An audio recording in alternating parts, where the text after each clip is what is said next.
The 2010 season, yeah, baby, starts now. Yeehaw. Budweiser Shootout practice at Daytona International Speedway.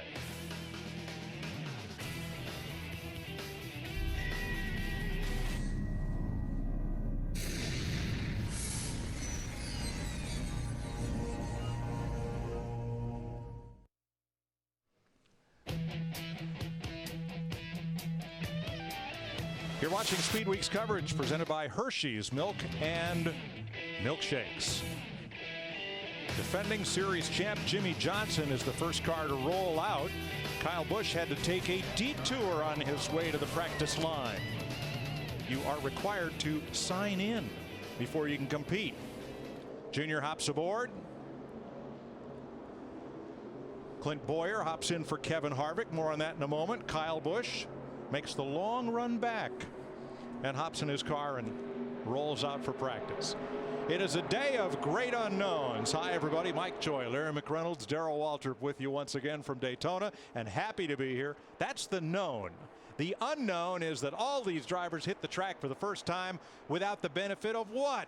Any off-season testing on the tracks where they race. So that should make this practice session just a little intense. Just a little, because the guys get out there and they've been boarding up all winter long. They got all this energy and they got all this stuff. They're ready to go out there and do some bump drafting. Well, and yeah, there's so many things they want to sort through. A lot of these teams have not even been near a racetrack since they left Homestead. You've got some driver-crew chief relationships that's just getting off to a start, like Kyle Busch and Steve Addington. A lot of these guys, they built new race cars. And I talked to Jimmie Johnson this morning. You saw him the first car on the racetrack, and he said, you know, you feel like you've done everything you can over the winter as far as the engines, the car, but you will not know until you get the high gear and make that very first lap.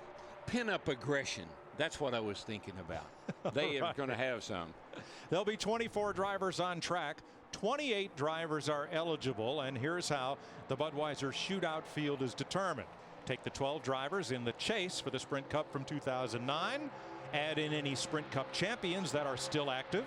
Then sprinkle in the Budweiser Shootout winners who still have Sprint Cup racing licenses, and then you add the Daytona 500 and 400 winners plus the Rookie of the Year. That's 28 drivers, 24 of whom are going to practice in this session and compete in this year's Budweiser Shootout. Let's go down to the Sprint Cup garage area, and first to Dick Berggren. Well, thanks, Mike. I am in Dale Earnhardt Jr.'s garage area. That crew behind me, Earnhardt himself, and all of his fans hope that 2010 is a better year for Junior than 2009 was. I'm not going to go into a lot of details other than to tell you that his teammates finished first, second, and third in points, and Junior was 25th. But his fans have stuck with him and named Earnhardt Jr. the most popular driver again. He is out on the racetrack. At the racetrack he has done the best at of any of them. 12 times he has crossed victory lane. Earnhardt is looking to make it a baker's dozen this year. He's got a good shot at it. He really runs well here. Let's go to my pit colleague, Matt Yoakum, for the 10th straight year. Matty? And Dick, it's always an honor to work with you here in the garage area and on pit road. It seems like the mood in the garage area every year is like the first day of school, a NASCAR type reunion of sorts. One driver missing though, Mike touched on it earlier, Kevin Harvick. Gil Martin tells me Harvick is actually back in North Carolina battling flu-like symptoms. So his teammate Clint Bowyer's climbed behind the wheel of the 29 and will practice this car for this evening. One issue that they had, Bowyer's brand spanking new helmet, Lady Luck. There's an issue with the radio connection, so actually Clint Bowyer is not only driving Harvick's car, he's also wearing his helmet. Bowyer won the Nationwide Series race here from the pole last July. But you know, back to Dick Berggren talking about Dale Earnhardt Jr., and of course all four of the Hendrick cars will be in this race. You see Jeff Gordon, the 24 car, leading the pack. The Hendrick group, they were off at the restrictor plate tracks in 2009. If you remember, not really any of them ran that well at Speed Weeks. They got their cars driving good in July, but they were off last year as far as the 4 restrictor plate races. Yeah, does it look like to you, watching this gaggle of cars, that these guys, it's like they were on the track yesterday. They're out there just 3-4 wide, just like they left here in July. Yeah, picked up right where we left off. We'll introduce you to some new paint schemes and some new driver team combinations in this practice session. as things get a little squirrely. I'm telling and you. 3 wide right away. I'm curious just how long it will be before these guys get out there. You know, they said they've been allowed to bump draft, be a little bit more aggressive. I just wonder who's going to be the first one to step over that line and have to go over to the NASCAR hauler and meet up with Mr. Helton. You know, Darrell, bump drafting, of course, a big story from Talladega. Here at this place, touched on it a little bit, as rough as this racetrack is, you want to make sure you don't do any bump drafting in the corner, regardless if NASCAR's policing it or not. Yeah, these drivers, they know where the edge is. They know when they're over the limit. But sometimes you just get yourself in a position that there's nothing you can really do about it. Somebody bumps you, you bump somebody else. A lot of chain reaction when you run this close together at this kind of speed. See Montoya there in that Target 42 car. Of the 24 drivers, he's the only one making his first Budweiser Shootout start in that 42 car. And that car doesn't look like it's handling very good either. Look at it kind of zigging and zagging through that corner as it goes through the bumps. Looks like he's got his hands full sawing on that thing, chopping some wood. You're riding with Mark Martin, who has new colors for 2010. I think that's a good sponsor for him. Go, Daddy. Perfect. Hadn't thought of it that way, but why not? And next year he'll have Go Granddaddy. You know, who knows? It could be anything. One thing is sure, you'll be able to find him on the racetrack. Oh, yeah. Yeah, that's a distinctive paint job. You know, you see Clint Boyer in Kevin Harvick's car that Matt Yoakum talked about, the 29 car. You see his teammate out there as well, Jeff Burton, in the 31. And I look for the Childers cars, regardless of this practice, like normal. I don't think you'll see them run a ton of laps. I think what you'll see these guys here, they may run 20 to 25 laps, because the format of this race on Saturday night is 25 laps. They take a 10-minute break, and then they go at it for 50 laps. It's a 75-lap race total. That's a 10-minute catch-your-breath break. Boy, these cars, Larry, this track is pretty bumpy, as you know. There's a lot of dips and dives in this joint. And these cars are really, really moving around a lot. They run so close together that these things put off such a wake that they really, really bounce and move around a ton. Riding with Denny Hamlin, he's been on up top. He's been in the middle, on the bottom. Comes Kyle Busch. And you hear him playing with the throttle. I mean, he's down in those bumps. Had Kyle on his right quarter panel. Probably was trying to suck him around just a little bit. Dale Jr., I know his car looks like it's pretty fast, but man, he had his hands full there a little bit ago. Watch this off turn 4. Watch the 88. Up on the outside. Watch his hands in there. Zip, zip, whoop, whoop. Got a little busy for a minute. Here goes Kyle. He's going to run up through the middle here. This is the pass we saw from Denny Hamlin's car. Yeah, that's what got Denny loose. These things are a little evil right now. You know, we have a couple of aero changes that are different from how we raced last year. One of them on the wing, the end plates. The end plates now are the curved end plates. Last year at the restrictor plate tracks, you had to run flat end plates. But the other thing that's definitely different is you see that we call it the shark fin down the left side of the back glass. You see it on Joey Logano's car. We've always had that shark fin, but now you see it actually extends down the length of the deck lid, and it's much taller on the back window. One reason NASCAR did that is they found out as Kyle Busch has his hands full in that 18. And Logano. He almost got run over by Mark Martin there. But what NASCAR found out with that fin being bigger and going down the deck lid, when the car gets backwards, it increased the liftoff speed by 8 to 10 miles an hour, which is a great thing.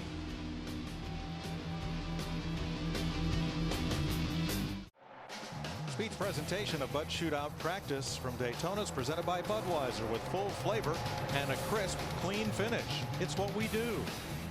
And brought to you in part by Hershey's Milk and Milkshakes. Try a new way to indulge in Hershey's.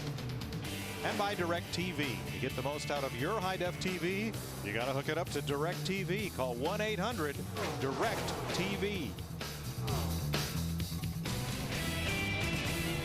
As Larry pointed out earlier, Saturday night on Fox, 2 segments, 25 laps, 10-minute pit stop, 50 laps. Now this evening, these 24 drivers will draw for their starting positions. Sometimes they draw out of a beer bottle, sometimes out of a hat. I don't know, there's monkeys involved, lizards. You never know what they're going to come up with.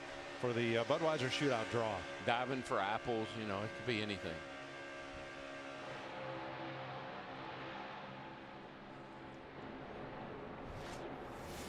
Look at Jimmy Johnson last time by. These cars are not happy in the middle. And here's something to remember. What happened here last? Oh, my gosh. They don't like, these cars are not happy right now. But one thing you remember, what happened here last weekend? We had the 24-hour race. When you have the 24-hour race, you've had cars going around this joint for 24 solid hours. They oil this place down. And it takes some practice, it takes some time to get the cars happy on this kind of condition, under those conditions. Dick. Well, as Larry McReynolds told you, a lot of changes in these cars. We've got that blade going up the roof. We've got some changes in the airfoil in the back, and it's a new tire as well. Greg Biffle, you've just come off the racetrack. What's it feel like? Well, our car was just a little bit too tight right there. Just wouldn't turn. I'd drive in on the bottom and it'd slide up to the center, and you know, I knew that I need to come in and work on it before I, you know, slide up into somebody. So we're going to work on the 3M car here a little bit. It seems like it's turning a lot of RPM. TAC wasn't working on that run. We're going to take a look and see what it might be. It's not a good way to start the season now with new gear and all that, with the TAC not working. So we got to see. It sounds like the engine's turning a lot of RPM, so we're curious to see what it's doing and maybe make a gear change, work on this thing, get back out. It's going to take everybody a little while to get used to all this stuff and get the cars dialed in, and that's part of the fun of auto racing, is tuning them up. You know, one reason probably they're going to see more RPM or feel more RPM is we've got a bigger carburetor restrictor plate. It's a 64th of an inch bigger than we ran here last year, but remember, every 64th of an inch is about 14 horsepower. But guess what about that restrictor plate? That's the biggest we've run here in 20 years since the 1989 Daytona 500. 1989 Daytona 500? Huh. Next Thursday, NASCAR's back, and we're here in Daytona for a pair of races on the high banks. Be here as the field is set for the 500 with the Gatorade Duel at Daytona next Thursday, 2 p.m. Eastern, live and only on Speed. We have a lot of changes for 2010, and here are some of the biggest off-season changes. Bump drafting rules eliminated at Daytona and Talladega. You can bump and thump all you want. And I really, you know, one of the things that bothers me about that, I'm glad they're doing it, but they should have just let it happen naturally. They should never, I would have never told these guys, hey, go out there and bump draft and be aggressive and have, you know, do whatever you want to do. Here's the reason why, just real quickly, I want to tell you this. What if somebody gets over aggressive? Now, the guys over in the booth next door, they got to make a call. Right. And the first thing you're going to hear is, well, you said you're going to let us go out and draft and bump and do all those things, and already I'm having to go to the truck. Now, we have talked about the restrictor plate being larger for Daytona. There is the rear wing that's part of the COT package. And a little later on in this season, probably at one of the short tracks, a conventional style rear spoiler will replace that wing in Sprint Cup racing. Let's check with Matt. Mike, one change for Kyle Busch actually is a carryover from 2009 when Dave Rogers moved to this 18 Sprint Cup team from the Nationwide Series car back at the Texas race in November. He just did a small debrief with Kyle, sticking his head in the window. And one thing that Kyle noticed about the car was just the difference in temperature, giving a lot of feedback over that first run. He said the difference in water temperature from being out front, which he took the lead right at the end before he pulled in, to when he was stuck back in the draft, was about 25 degrees. So the team going over a lot of little things on this 18 car here early on. But you can tell everybody had their hands full. Most of them ran about 10 to 12 laps, and now of our 24 cars, not a soul's out there on the racetrack right now. A lot of adjustments going on. That's one of the things you really work hard on with no testing or anything, is how much tape can I run on the nose, because that speed, the more you can get on there and get away with, the faster you can go.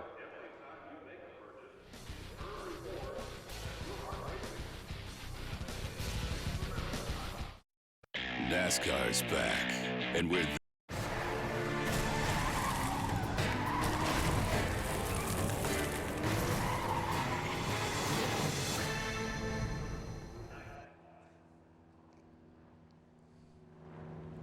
Daytona International Speedway earlier today played host to ARCA practice after a very busy media day.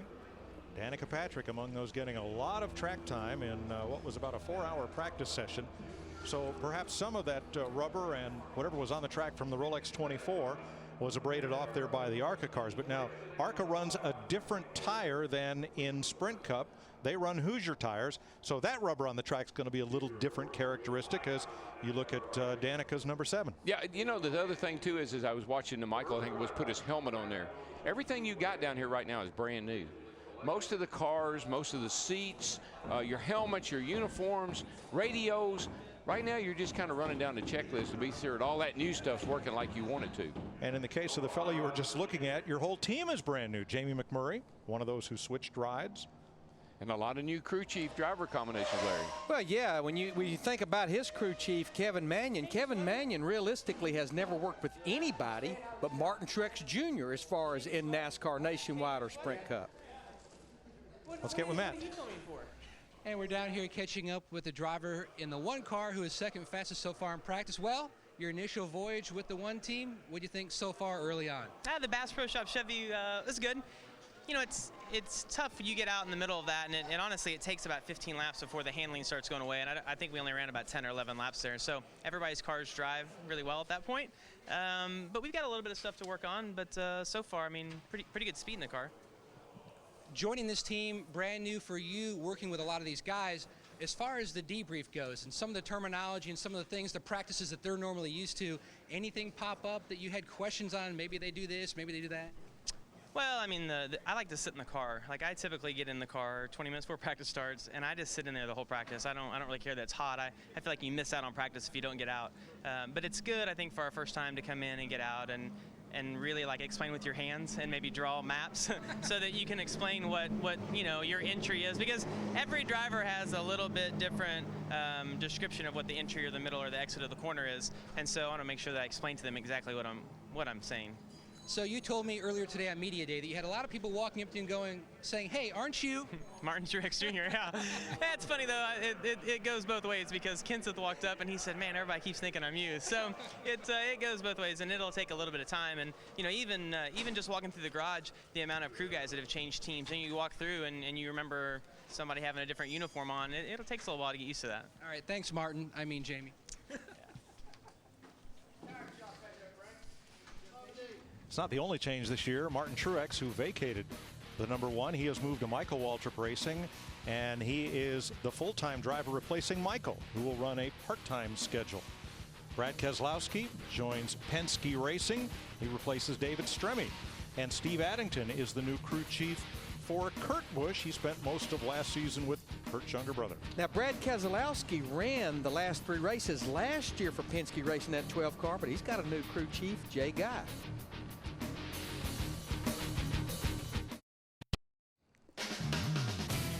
Speed's coverage of Bud Shootout practice from Daytona is brought to you by Aliens vs. Predator, 2010's biggest multi-species, multiplayer game.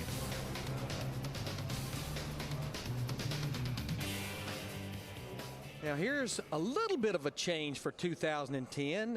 Not the sponsor for Michael Waltrip, but this is the 51 car. And right now, Darrell, you can probably elaborate on this. Michael's plans right now as far as racing Sprint Cup is only the 2 races here during speed weeks. But what he's done, rather than get a crew chief for just those 2 races, actually Pat Trison and Rodney Childers, 2 of the other crew chiefs from Michael Waltrip Racing, are working with him for this race because their 2 guys are not in the Budweiser Shootout. Yeah, and then you look at his number, 51, and quite honestly, I was surprised and when I saw the car with 51 on, I wasn't sure what was going on, but I think, I'm never quite clear when I'm talking to him, but I think that it's the 15 reversed. Right, he won Daytona in the 15, so he's reversed it. You know, I don't know how many races your brother plans to run, but I wish he'd go back to Bristol in August, because we watched him run at Bristol, and he drove the wheels off that car. I mean, well, unbelievable performance. I'm glad he's running the 500. The there you go. And I love to see him run restrictor plate races, because his whole career, he has been a great restrictor plate race driver. And I'd love to see him on these on Daytona and Talladega. It's that old big size 15-foot pushing that throttle. That's right. Maybe now it's a size 51. Maybe that's metric. Dick Berggren. Hey, good news, Mike. What we're hearing from the drivers on the radios is that they really like the changes that NASCAR has made to the cars. Mark Martin sitting in this one right now. Here's what he told his crew. Smooth ride, more handling, big speed to the corner, more speed than I know what to do with. I could do it, but I better not. And listen to what Denny Hamlin told his crew. Had a good feeling. Front grip is really good. Car's a better ride than here before. Sounds like NASCAR's hit a home run with the changes they have made. Well, you know, one thing they also changed is the rear shock package. You know, NASCAR mandates the rate of the rear springs and the rear shocks for these teams. Everybody essentially will race the same shocks and springs that they issue to the teams. Well, that rear shock package is a shock package that existed on the old car. They never had changed it for this car, and they finally made those changes. A little more rebound to kind of hold the car down in the racetrack. That'll make it go faster, too. Yes, it will. You add that big plate, pull that rear end down, get that blade out of the air, you're going to have some big speed into the corner.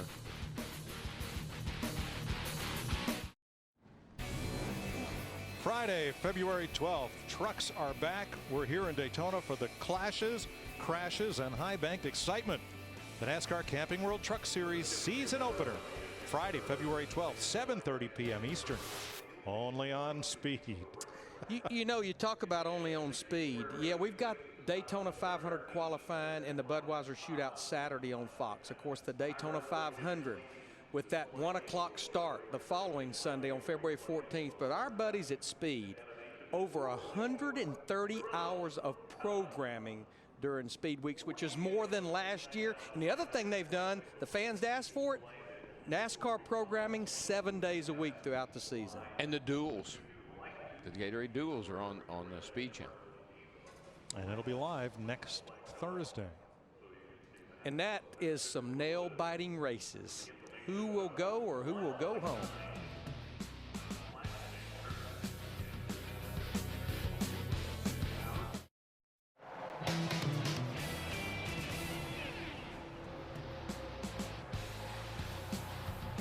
Practice for the Budweiser Shootout. It's a crowded house coming out of turn number 4. A 10-car pack heading for the line.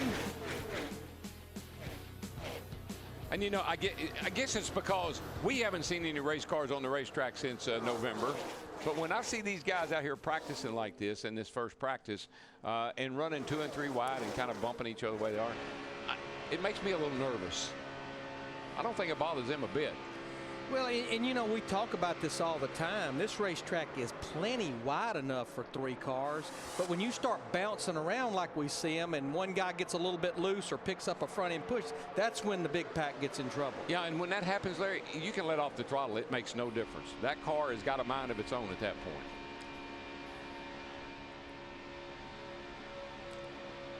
Watch Joey Logano in the 20 pull up on Dale Jr. and loosen him up here. Oh yeah, yeah. That's classic push loose. You see how the car kind of it's actually the front tires are not gripping. So you crank wheel into it, and when the front tires do bite, then it snaps. And that's a worst case scenario. Give me one or the other. Give me loose or give me pushing, but don't give me both. And then the bumps just magnify it. If it's loose, it gets looser through the bumps. If it's shoving the nose, it's going to shove it more. Right.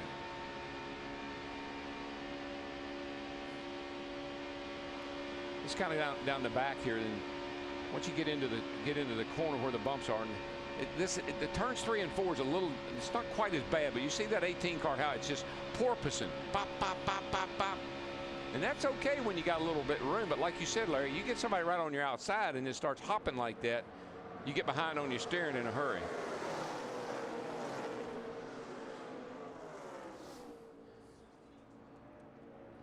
Now watch Greg Biffle and the number 16 Ford coming off turn 4 here. Up on the outside.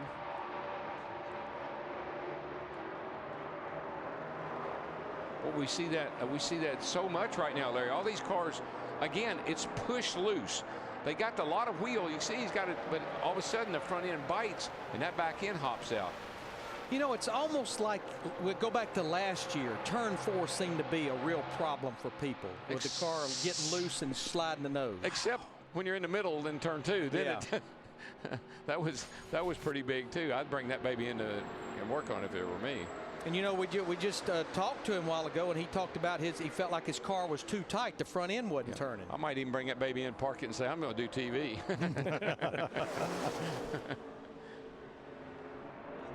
Jeff Burton right now is the quickest car on track. Matt? Mike, he's been on the bottom. He was 5th in line, 7th on line, went to the high side. Now he's dropped to the back. Earlier in the session, Burton said the car tight on entry and tight on exit and bouncing around a lot. They were going to work on trying to make the car feel a little more secure for him. After some changes, went back out. Now he says the car is snappy loose. Now he's dropped to the back, and he's debriefing with the crew guys, and they're getting ready for him to come back in to make more changes. But you can just watch that car, and you see the front tires. You got the wheel, and the front end bites, and the car wiggles. The front end bites, and the car wiggles. I think most of these guys are fighting a little bit of a front grip problem. You know, we talked about different driver crew chief combinations. Trouble. There we go. That's Mark Martin in the 5. Oh, man. Jamie McMurray the 1. Hamlin in the 11. And it almost seems like this happens a lot in Budweiser shootout practice. Well, there's 2.5 junk race cars. These cars are just really moving around a lot on the racetrack. Boy, that thing is killed. All right, watch on the right side of your screen. Watch Mark Martin in the 5. I think Hamlin must. Yeah, here comes Hamlin. Oh, he just gets into the right rear of Mark and turns Mark around and sets off a chain reaction wreck there with a lot of race cars. Yeah, Biffle involved, goes to the infield. 29. Yeah, Clint Boyer in that 29 was 29 involved. got hit. I think several cars got some type of damage. Exactly. I think everybody's out of their car down there. Looks like everybody's okay. Looks like Brian Vickers got the tail end of it. Now you're watching from the 5, Mark Martin's car. There's the bump. Yeah. And it's on from there.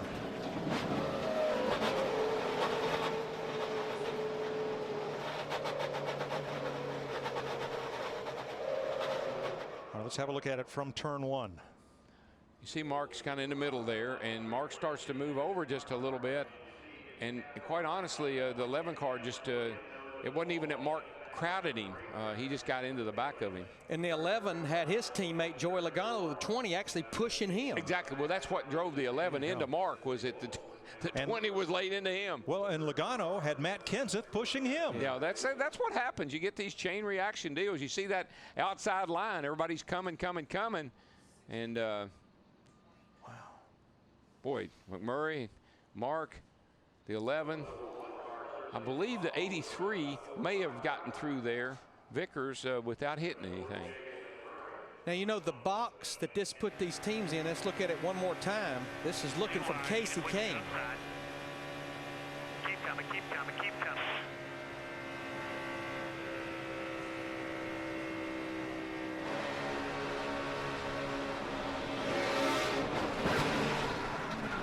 Okay, we just had a wreck. There's 9 innings worth of hits there. Got a feeling there's going to be some guys not happy with some guys here until they maybe get back to the garage. And Mark's saying, you know, dude,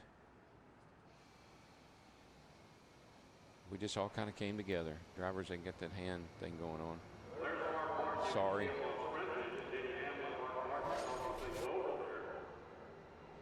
Yeah, you know, Denny's got a bad knee already. It didn't help him.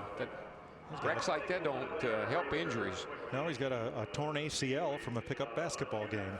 You know, I don't know about the 16, the 20, and the 29 as far as damage, but there's no question the 1, the 5, and the 11 is going to have to go to a backup car. And what I was going to say is normally if you crash with your Daytona 500 car after the Budweiser shootout, your Budweiser shootout car is your backup car. So unless these teams, and I got to believe a lot of them have a third car down here, right, because they're not going to go to their 500 car now. They'll have to go to a third car. I got a good idea that a lot of them are calling the shop right now, and that third car is on a rollback coming from North Carolina. Matt?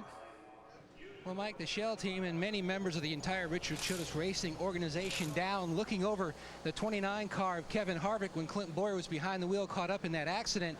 The damage report, the rear bumper cover smashed in considerably, a lot of damage to the right front. Also, the left rear quarter panel is creased in. They're looking over things right now, but there's going to need to be a lot of work on this car if they're going to try to get it fixed. Now, I'd imagine the one thing you don't want to do at this point is roll your Daytona 500 car off the truck. You won't. You can't do that. What a lot of the big organizations do, like Richard Childress, is they may have a third car out in a trailer in the infield that has no decals on it, and it could serve as a backup for any of their teams. Or it might be in a parking lot over here somewhere as a show car. I've seen that happen before. That's right. Cale Yarborough won this race in a backup show car, or not the Bud Shootout, but the 500. Now, what I just saw there is we see Richard Childress there with Clint Boyer and Jeff Burton look over the 29 car. I just saw the 9 guys carrying a rear end housing. They were not involved in that wreck, but I think what's happening is these crew chiefs and engineers are working with different toe and different camber in the rear ends, trying to weigh out speed versus handling. Right now, I need a little handling in my car. I'm not worried about speed. My car ain't handling so good. All right, back to Matt. And an update on the 29 car. They are saying at this juncture it's going to be a backup car because they feel like this car is absolutely killed. The 16 car's got quite a bit of damage on the right side of it. I saw it go into the garage too. So. All right, let's take one more look at this. I believe we're going to be watching from Joey Logano's car. Remember, he was tightly drafting Denny Hamlin when this broke out. He was a lucky man.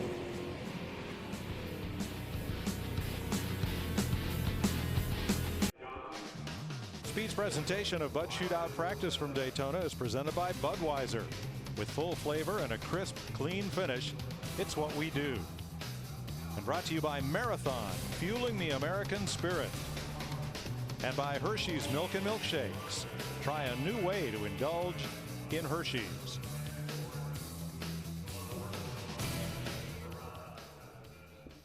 Well, we're backing up to Budweiser Shootout practice here, as in backup cars, because of this. The initial contact, is it between Hamlin and Mark Martin? It is, and as Denny Hamlin lifts, Logano gets into him because, well, Matt Kenseth got into him because Clint Boyer got into him, and what do they say in the commercial? So on and so on and so on. Yeah, and really and truly, right now, and this is what I said all along about this aggressive driving and bump drafting and all that. The drivers will work it out. If Mark's unhappy with Denny Hamlin or anything that took place there, Mark is a veteran driver. He's a senior member of our sport. He will have a conversation with Denny Hamlin, and he will point out maybe that Denny could have given him a little bit more room or whatever. But let the drivers work it out. They'll figure it out on their own. Especially in practice. Yeah. A little more give and take. Yeah. Well, let's hear from some of the drivers involved. First, here's Matt. And catching up with Joey Logano down here at the back of the 20 car while the team works on the nose. And Joey, some slight cosmetic damage to the front of your car. It could have been a lot worse. Yeah, I got out, and I got a little wrinkle in the hood. Is all you can see from the side of the car, and I was like, I don't think it's that bad, actually. We got lucky. I tell you, there's a lot of cars that were wrecking around us, and we kind of drove right through the smoke. So the Home Depot Toyota is lucky. We got the manpower to fix it, so we're going to be all right. Just looked like he got a little close up in front of me. It looked like Denny was pushing him. He was trying to get to the top side of the 5, and I saw the 5 closing the door a little bit. So I started giving the 11 rooms. I figured he's gonna have to back out, and I think just misjudged it maybe a little bit, and that sent the 5 going, and then big junk happened. So I'm lucky. I feel like I'm fortunate to drive through that one and just have some nose damage. The difference driving this car this year versus last year with the rule changes with the restrictor plate, for you from the driver's standpoint, what's the biggest difference that you feel? Well, we're just trying to feel it out right now, but I started off pretty loose, and you see a lot of 16 was god-awful loose out there. So I think our car's decent. We had to work on the entry a little bit and working over the bumps. I feel like I had a lot of body roll in it. So, but as far as the rule changes, it didn't make a huge change, I don't think.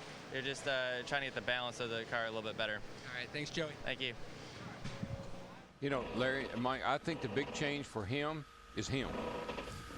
Last year here, he was pretty lost out there, and he has gained so much experience, and he's so much more confident. I'm not sure he could have given that interview this time last year. No. Now, he was in the Bud Shootout last year because he was driving a car that was qualified for the race based on last year's rules. It was short-lived. He was caught up in a crash on lap 4 in that race. They've got a mess there. Yeah, go daddy, don't want to go. Steve Meal talking it over there with Kevin Manion, the crew chief. And here's Dick. With Jamie McMurray, what's the status of a backup car for you? I don't know. I have to get back over and find out what the plan is. And typically when you come down here, you bring a 500 car, a backup car, and a shootout car. So I don't know. I have to get over and talk to Kevin and see what the plan is. Tough start with a new team. Yeah, absolutely. I don't really even know what happened. I thought that I had it cleared. I saw the guys wrecking on the outside, and you go as low as you can. But it all happens so fast that you don't really know. Yeah. Thank you. Glad you're okay. Denny Hamlin, how's the knee? Oh, it's fine. What happened out there? It's a heck of a lot better than the rest of these race cars, that's for sure. But I talked to Mark, and I had a huge run going. I was going to go to the outside of him, but I chose against it at the last minute, and then he was courteous enough was going to give me the lane high. And I guess when he checked up to give me that high lane, I'd already committed to go ahead and get behind him, and just a conflict of two lines, two cars going at the wrong place at the wrong time, I guess you could say. Have you talked it over with Mark?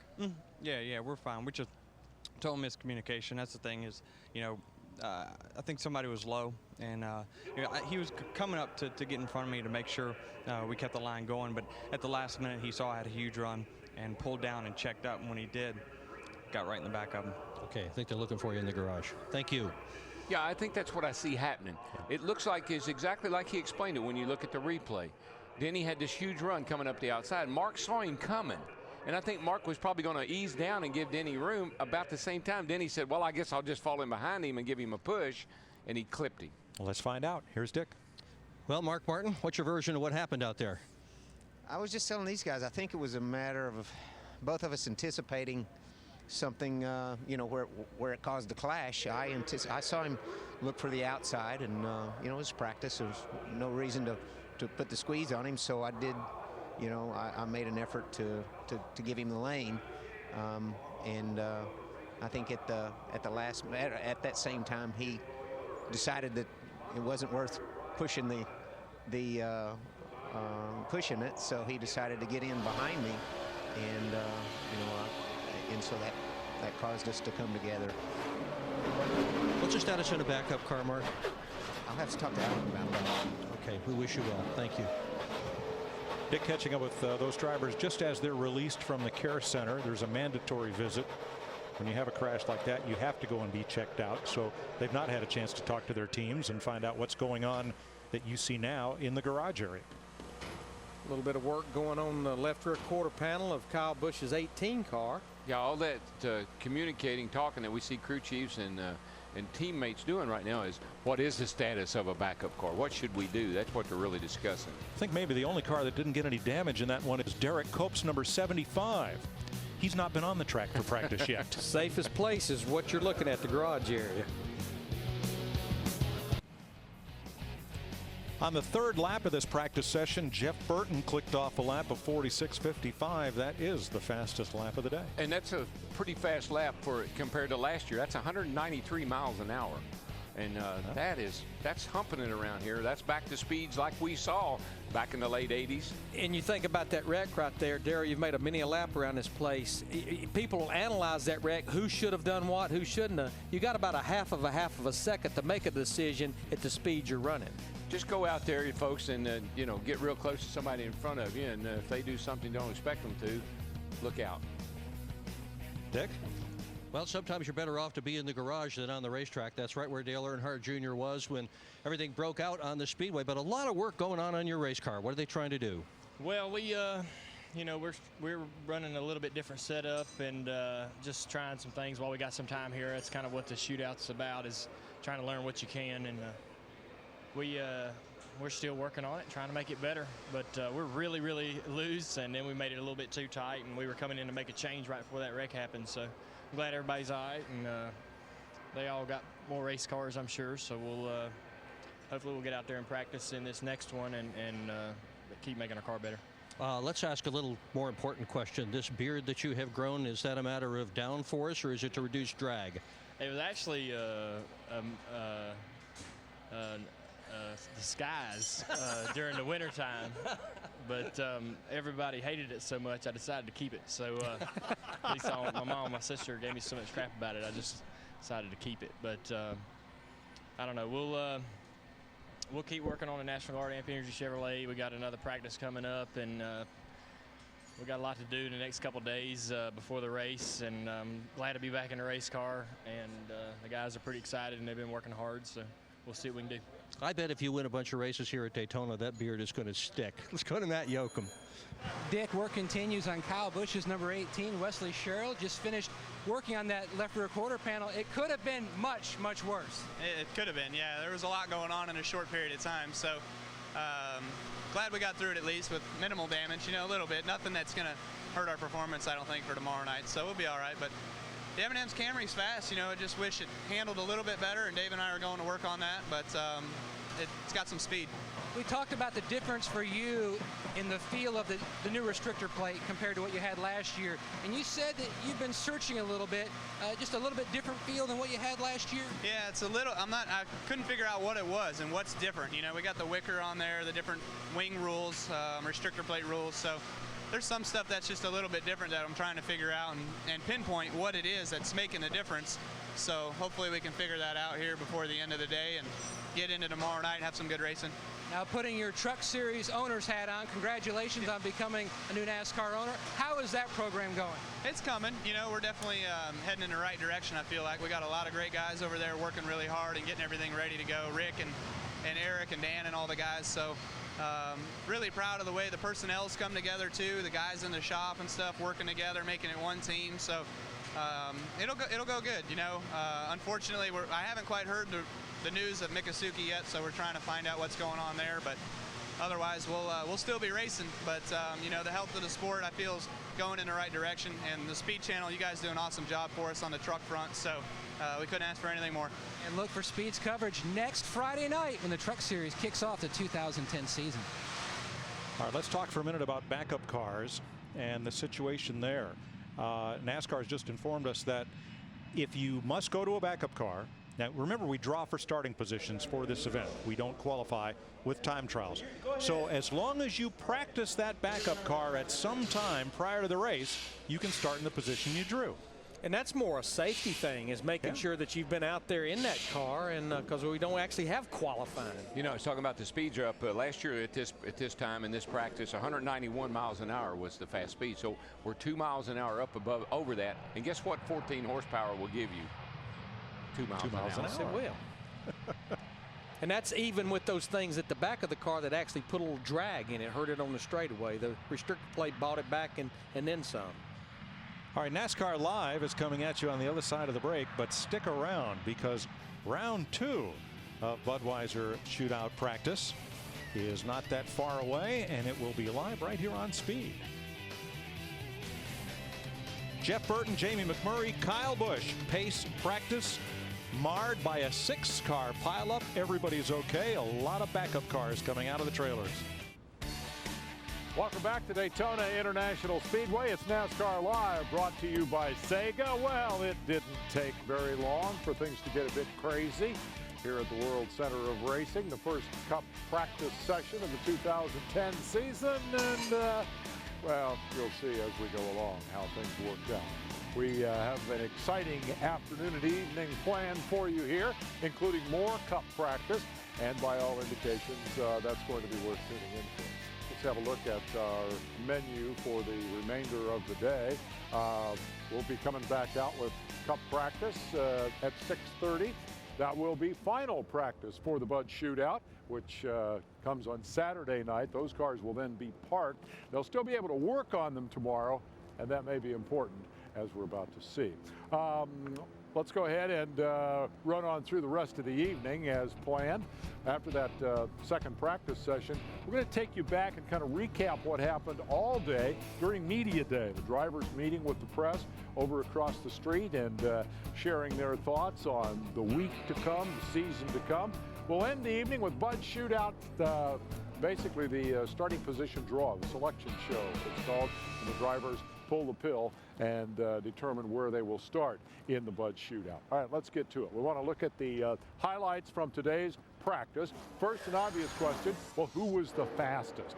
And it doesn't really mean all that much in practice, but the answer is number 18, Kyle Busch.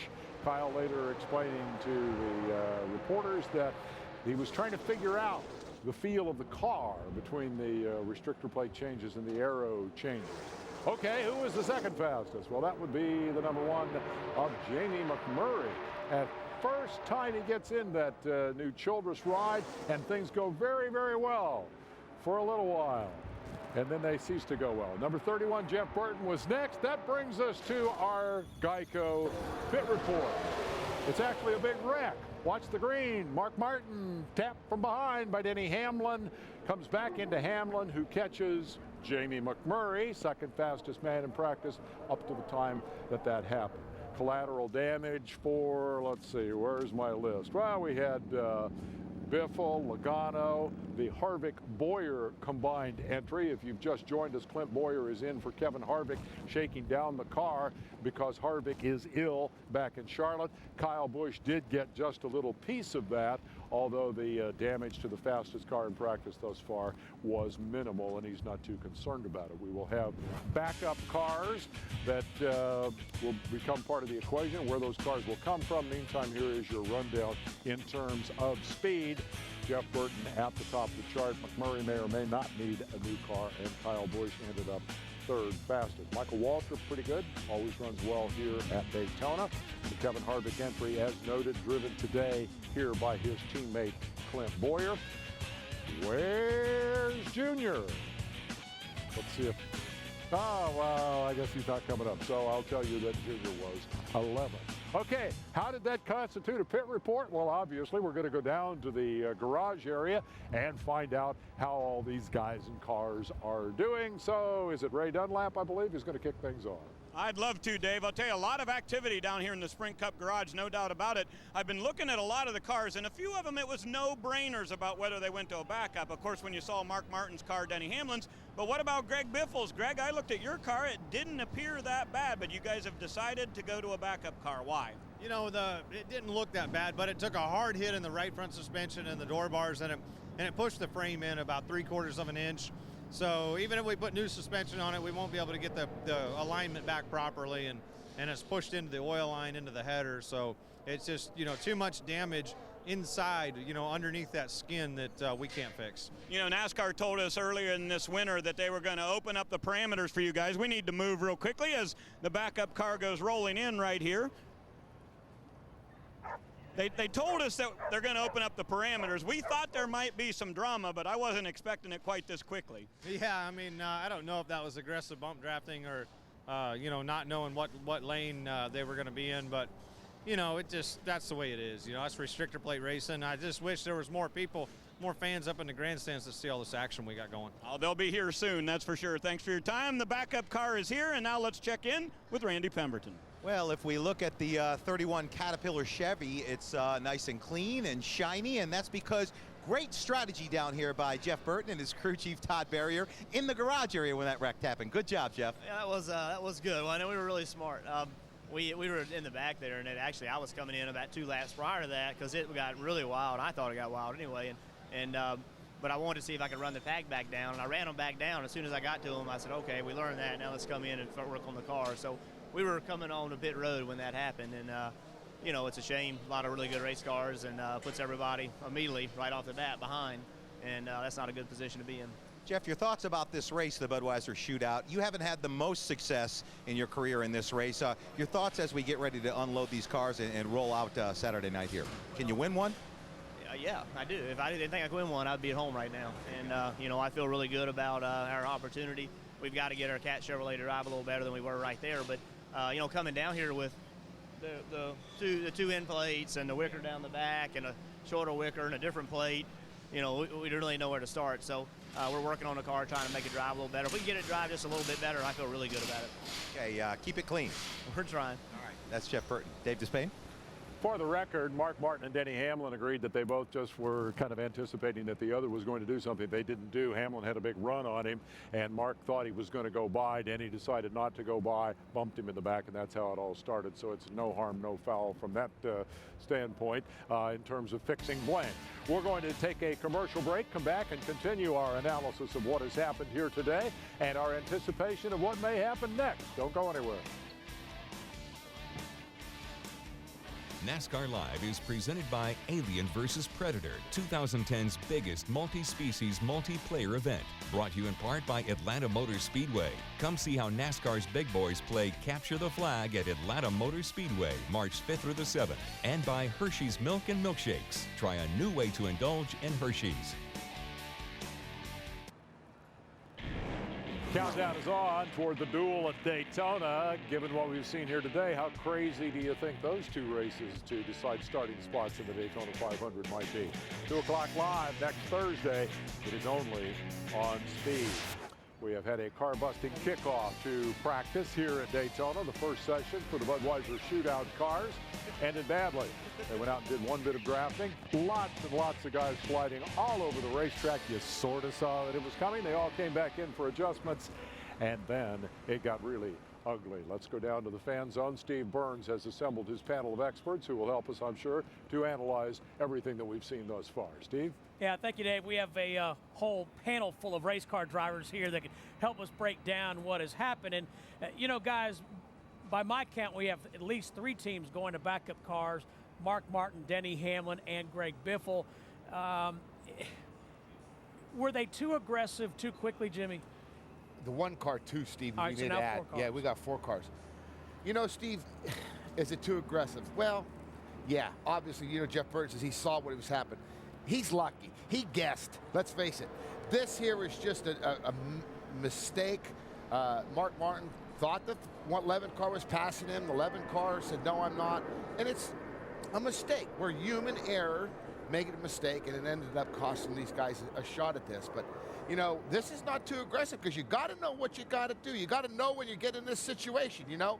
And, Hermie, you know, you've been there. You got to say, what does my car do in this situation? Unfortunately, we see this accident. Yeah, I mean, and it's first thing people want to do is whose fault was it? I mean, who was at fault? But really, in this case, Martin's pulling up, and it's easy to say, well, Denny Hamlin should have backed off. But Denny Hamlin's got 3 or 4 cars behind him, pushing him, and split-second decisions are being made on the racetrack. The highlight for me was the interview we just heard from Greg Biffle. Have times changed, race fans? These cars are $200,000 a piece. Biff says, oh, we pushed the frame in a little bit, it's hitting the header, we're going to get another one. I don't know about you guys, but look at this. Here's the 11 car, okay? This is the right side door. The man-hour labors, these guys make good money. These cars are a minimum of $200,000 a piece. My point is this, Steve, is that they have them lined up. They have them outside in parking lots outside the Daytona Speedway. They have them at home. They're just, we wreck this one, get another one. We wreck this one, get another one. But my question to you 3 is, how does that affect Speed Weeks overall? Because we can't just look at this as the Budweiser Shootout. Do you bring a backup car down from Charlotte? What do you do? We saw, I was out there, and I saw 4 cars. Roush had a hauler had 4 cars inside of it. So yes, Steve, you bring more cars down, and it does affect you. Simply from the standpoint, you've lost practice, the practice that you've already gained on the car, the time you've had on the track. You say, uh-oh, I haven't really learned anything because now I'm getting to another car. So yeah, like Kenny says, you know, we have them lined up. But hang on a second, we still have a lot of practice left for this race. Then we have practice for the Twins on Thursday, which you'll see here on Speed, before the 500 practice, Kenny. So you can't be afford to giving these cars up this quick in the week. 10 years ago, when you had Dale Earnhardt, you had all the big boys, Davey Allison, you had to police yourself because, you know, there hardly were any rules as far as drafting. And you had to police yourself. I know, Spence, you'd sit out there, you'd be practicing and go, whoa, whoa, this is my Twin 150 car. This is my Bud Shootout car. I don't want to wreck it in practice. I'm going to see what I have. But I'm going to tell you what now with bump drafting allowed with these different type of cars, bam, bam. And I mean, they're going crazy out there. We didn't do that back then because we had to protect the car. Hermie, I wrote down, Denny Hamlin called it a miscommunication. Yeah. Jimmy referred to that. Explain for the fans and the viewers at home how that could be a miscommunication. Well, when you're running that close together, 190 plus miles an hour, the draft with these cars is so big. You know, the pull-up factor is so important with these race cars. You got a group of cars coming up. Mark's in the middle lane. He sees a group of cars coming up on the outside. He's got to decide, hey, I'm going to hop up in the outside lane and get a run and stay in front, or he lets them go by. And it doesn't take but a split second to make that, the wrong decision. Denny wasn't sure what Mark was doing. Mark wasn't sure what Denny's doing, and there you have it. You know, and can we key the tape up again? And you talk about something that's really interesting. we're talking about, here's the one car of Jamie McMurray. I mean, he gets turned from the corner. There's no way that this guy thinks that he's going to get involved in this wreck. Watch this, guys. Here he comes down, boom. There's the one car, and there's the 16 down inside. I mean, it's like, what in the hell just happened here? Because he's clear, and that's how quick it happens, guys. The one car has to go back to a new car. Hey, you got a new show coming on Monday night. What are you going to call it? What's the deal? What's the deal, baby? I'm excited about it. But the first two guests, Denny Hamlin and Mark Martin.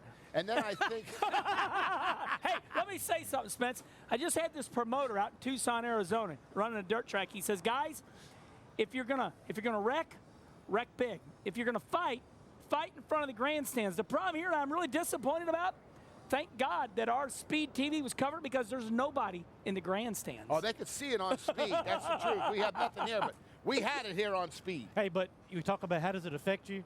The team may have a attitude of let's just bring another car, but as a driver, you don't want to be at Daytona for Speed Weeks and wreck 2 or 3 race cars. I mean, so it does affect next time you go on the racetrack. You'll not get yourself in those spots before the race because you don't want to keep turning up stuff. Hermie cut the first practice short by about 15 minutes. Yeah. We have a 1-hour practice coming up as we take a look at the cars that were involved. And right now, as Jimmy Spencer said, we know 4 cars going to a backup. The 1 of Jamie McMurray, the 5 of Mark Martin, the 11 of Denny Hamlin, and the 16 of Greg Biffle. More from Daytona right after this.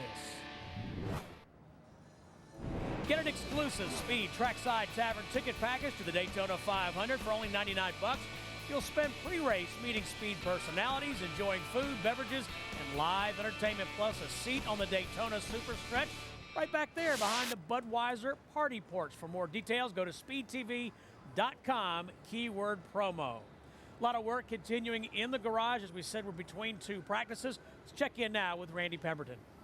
Yeah, you're looking at the nose of the Red Bull Toyota of Brian Vickers. He came as close to going to a backup car without having to do it as anyone out there. Punched the radiator out. I guess that was a great job of missing that. Yeah, I know you're on the binders. We're lucky, right? It's good living in the offseason. The Red Bull Toyota's fine. We got a little puncture in the front of the nose, but the guys did a great job repairing it. Had to replace the radiator. The car was really good in the draft. It was close. It's funny. I was just saying on the radio, I was like, yeah, it's getting pretty sketchy out here for the second run in practice. These guys are getting a bit aggressive, and sure enough, it was just a matter of time. How long will you run in this practice session coming up? Are you concerned about the same thing happening? Yeah, I mean, there's always that concern, but I think everybody will calm down a little bit after that one. And, a lot of guys are going to be still out there in their backup cars, and they're going to make sure, they're probably going to be careful with that. I want to get at least enough of a run in that we know kind of the direction of the balance, and then come on in. Ryan, thanks for your time. Let's go to Ray. Well, thank you, Randy. Whenever we come to Daytona or Talladega, you're always talking about aerodynamics, and every year there's some new rule modifications. In the past, we've had this little wicker right across the top here, and the crew has to learn a lot about these cars and the aerodynamics when they go to the wind tunnel. But check out the new wicker that we've added this year. Look at the size of this thing. It stretches from the top of the back window all the way down and comes across the back deck lid right here by the wing. A brand new piece that's on these Sprint Cup race cars this year. We're by Jimmy Johnson's Lowe's Chevrolet, and he's getting ready to go out. Real quickly, champ, want to get a word with you? Welcome back to Daytona. You ready to go for another run? I am. It's been exciting out there, needless to say. The cars are driving poorly, which is fun. It's a good thing that the cars are slipping and sliding around and making us have to focus on handling. So Lowe's and Paula's working well. We've made some small changes, but I think we'll be in good shape. When it comes to this kind of racing, Jimmy, they've said you might have an opportunity to be a little more aggressive. Is that a good or a bad thing? It's a good thing, but you have to wait until the right time and hope that other things work with your aggression to get you to victory lane. It doesn't make a lot of sense to use those moves at lap 5, when you've got so many laps to run, but it's going to be exciting, and I think while we have new tires during the race, you're going to see guys fighting really hard for track position, and that'll make it exciting. Well, we're glad to have you back. Jimmy Johnson, 4-time champion, going for 5 in 2010. Steve? Ray, I think it's always interesting when a driver says it's driving poorly, which is a good thing or a fun thing. We'll have more here on NASCAR Live, brought to you by Sega from the World Center of Racing, the Daytona International Speedway. Work continues in the garage. We'll talk to Kenny, Jimmy, and Hermie coming up. Friday, February 12th, the trucks are back, and we're here in Daytona for the clashes, crashes, and high-banked excitement. Don't miss the NASCAR Camping World Truck Series Season opener Friday, February 12th at 7:30 p.m. Eastern, only on Speed. The lights are on here at the Daytona International Speedway. Kurt Busch in the garage. We can hear the cars just behind us. They're getting ready to head out for the second of two practices, a 1-hour practice here on the high banks. Meanwhile, back out here in the fan zone, Kenny Wallace, Jimmy Spencer, Hermie Sadler, and Steve Burns talking about what we just saw. And Jimmy, I know you in particular want to talk about that 48 car of Jimmy Johnson being real loose. Well, you know, fans, I'm going to tell you something. If you watch this here 48 car coming off of turn 2, Ray Dunlap just showed you the new wicker, whatever they want to call these things. I think this is a great step in NASCAR did. Right now, fans, he's driving this car saying, okay, what do I got? He takes his breath away. That is absolutely turned sideways. That isn't even the best angle. That car is so far. Watch this here slow-mo, fans. This car is so loose. Watch this. Now, I'm going to tell you what, Kenny, you've been there before. Yep. And you know what? The wicker caught that car, guys. And you know what he's saying to himself right there? I'll tell you what, fans. He is scared to death because he says, you know what? I could just lose my car here. And let me point this out. Now he knows his car's that loose. Watch what he does. He says, I'm done. Yeah. He didn't keep going. He knows he has to fix it. He knows that's he why has he's to the fix champion. it. But, Hermie, I want to get back to Jimmy Johnson telling Ray Dunlap these cars are driving poorly, which is a good thing. Yeah. Explain that. Well, Jimmy's a racer, and he is one heck of a race car driver. He wants to have this race decided by who can get their car handling the best and what driver can work the accelerator off and on, bump drafting, doing all those things. He doesn't want to be like a Talladega type race. Everybody's wide open, got the wheel turn. He wants you to have to drive to win, and that's what he wants this race to be like, because Jimmy can get that done, Spence. This is always, we hear a handling racetrack, but Kenny, one phrase we hear, one word in that garage, balance. We heard it a little while ago. Talk about getting the car balanced. Here's what balance is. You head off into turn 1, you start turning the wheel left. I want to go left. The front end starts pushing, then all of a sudden you say, I'm pushing, and then all of a sudden the rear end comes around. So you're pushing, but then my rear end starts to spin out. That sounded pretty crazy, but that's the way it is. You want the car to go in there, go around the racetrack. So it's a tough balance to follow when you got somebody. So, Spence, how do you achieve balance? How do these teams find it? Well, there's a lot of things. You know, you got shocks to play with, coil springs to play with. There's not a whole lot of aerodynamics you could do to these cars, but you will get the wedge adjustments right. There's a lot of adjustments. But I can tell you this, Jimmy Johnson, when Jimmy Johnson was in that position, I've been there before, I'm like, holy cow, what just happened? And I think that is what these guys were doing. And unfortunately for Mark Martin and Jamie McMurray and all those guys, now they got to go start all over. They probably won't even get any practice for the Bud Shootout. I got to tell you something. I think Jimmy Johnson has taken personal issue of can he win 5 championships in a row. I seen him earlier today. He's skinnier. He's tougher looking. He works out. He's like me, skinny. He's crazy. My God, you're 2 of him. You're 2 of Jimmy Johnson. Kenny! I'm not even getting in that argument. Y'all handle it. Did you know Spence has a shot at the shootout? He's eligible, Kenny DeWallace. He's eligible. Is he really? I love you guys. NASCAR Live is presented by Sega. We'll be right back.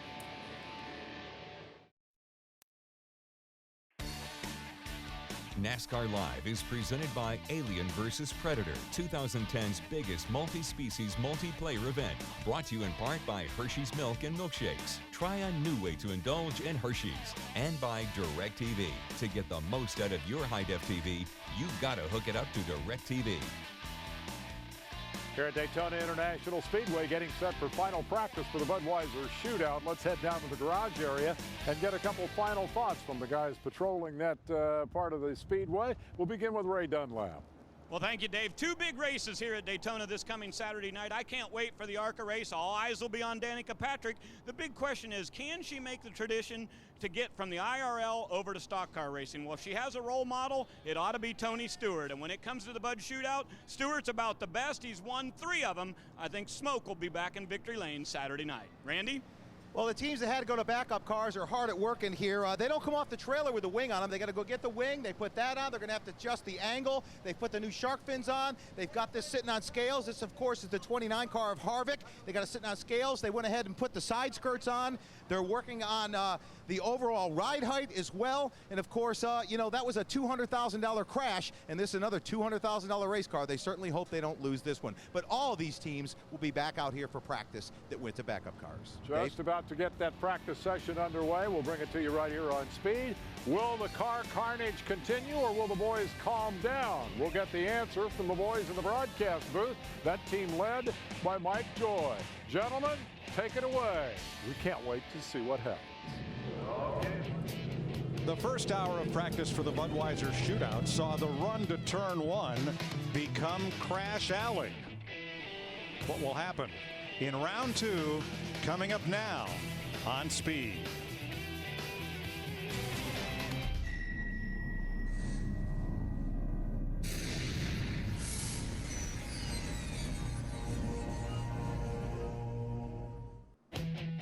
You're watching Speed Week's coverage presented by Hershey's Milk and Milkshakes. 1 hour of practice, 6 wrecked race cars, a lot of slip sliding away as drivers get used to their new pieces for 2010.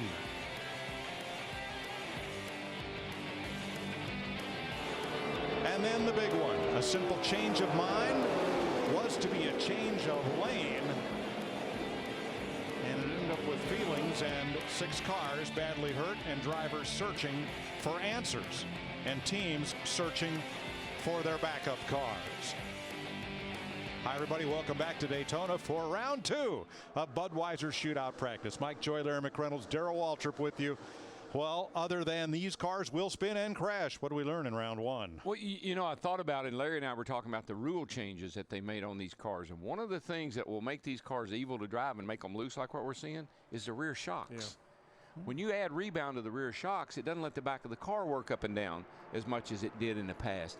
Holding that rear end down makes it want to spin out, and so there might be some adjustments being made on rear shocks. You agree, Larry? Yeah, I do. You know, it's something they did test down here, and they actually added a little compression to the shock too, but the biggest thing was the rebound that holds it down. But what I know is in this 30 minutes since that last practice, there's a lot of work going on in that garage area. Yeah, you've got teams getting their backup cars ready, you've got teams making repairs, but because these cars were driving so bad in that first practice, trust me, the cars that were not involved in that wreck, there was a lot of work going on getting them ready for this practice. But the ingredients for to have the kind of problem we had out there just now is we got a bigger restrictor plate, so we're going to go faster.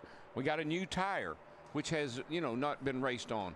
And then add that rear rebound to the shocks, holds the back of the car down. That's going to make it go faster too. I think it's going to take a little getting used to by these crew chiefs and drivers to adjust the cars to all these changes. Well, hopefully things will settle down in this second hour of practice for the Budweiser Shootout. The field, up to 28 cars. That's how many are eligible based on this criteria. First, the 12 chase drivers from last year. Then the 4 Sprint Cup champions not yet in the race. Then the pass. Trouble's front straightaway. Kurt Busch in the 2 car. He just got hooked. And that will be a backup car. They'll be going to. He made a lane change right here. I just turned around from our opening here, and I saw him kind of turn in front of someone. I couldn't tell you who it was. Take a look at it and see. In front of him is John Andretti. Behind him is Montoya. Watch the blue deuce. And Andretti looks like that maybe the 42 got into the back of the 2. I think that the 2 ran up on Andretti there and maybe had to try to make a lane change. Maybe this will show us how it got started. Yeah, he got hooked by Montoya. Yeah, Montoya just got into the back of him. And Mike, another thing about the bigger restrictor plate is the closing rate is going to be a lot higher than these guys had last year down here. And so now you're going to close up on the car in front of you a lot faster than what you have in the past. That's maybe causing a little bit of a judgment problem. That was a hard lick. It was, and it's right here in the tri-oval. Kurt Busch has climbed from his car. He is okay. The Miller Lite Dodge, not so much.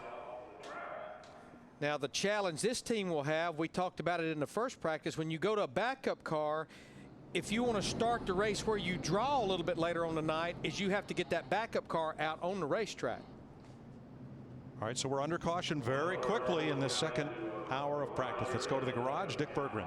And Mike, the backup cars have got to go through a safety inspection before they're allowed to go out on the racetrack. This is Mark Martin's backup car. It is a brand new automobile. They're trying to get the templates on it, so I'll get out of the way for it.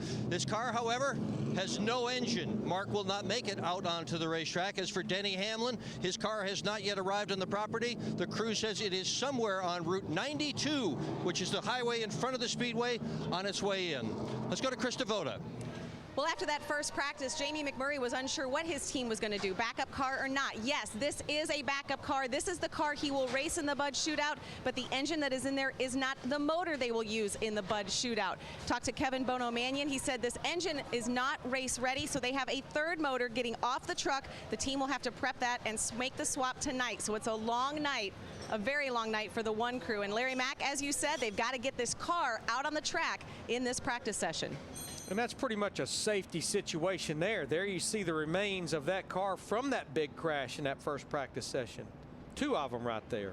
So now, even though that's not the engine you're going to race in the shootout, would you put that car on track, make a few laps so you can hold your starting spot? Absolutely, but the big, not so much as much the starting spot is just getting some laps on that race car to know what we've got. But the two wrecks I've seen so far, I've thought about it here for a few minutes, it's closing rate. I think these cars have a much higher closing rate than what we've seen here in the past, what the drivers are used to. After all, you know, they haven't been on a racetrack since last year. I think there's just a little bit of a closing rate issue, and then judgment is playing into that. And Mike, this is a 64th of an inch bigger restrictor plate than we ran here last year, which is about 12 to 14 horsepower, but it's about a 16th bigger, which is almost 50 horsepower from what we ran at Talladega in the fall. So far today, two big crashes, the biggest coming in the first practice session. 35 minutes into the session, Denny Hamlin looks high, tries to get back in line, gets into Mark Martin, and it's on. And now just 2 minutes and 50 seconds into the second practice session, Montoya hooks Kurt Busch. Red flag out at Daytona.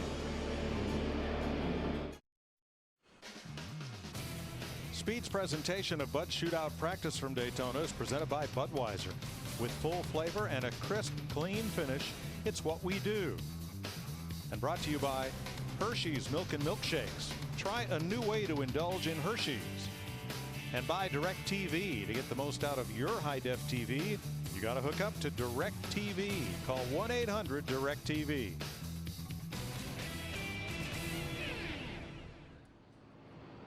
Well, it's been Budweiser crash-out practice so far for a lot of these teams. Let's find out how that last party got started. Krista?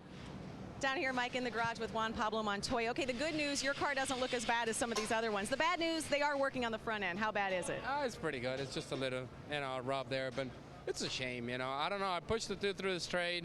He got inside the, I think the 34, I don't know. I think it's probably John. And John just went all the way into the bottom. I was right on the two checked up, and, that was that. But I thought after that first practice, things would be a little more calm in the second one. I was out of the first practice because they were so out of control. I parked the car. So I didn't want to be involved in any wreck, so I just parked the car. And, I thought, we're single file, pushed it to get inside of 34, and 34 just caught it down. It doesn't matter. It's what it is. Thanks, Juan.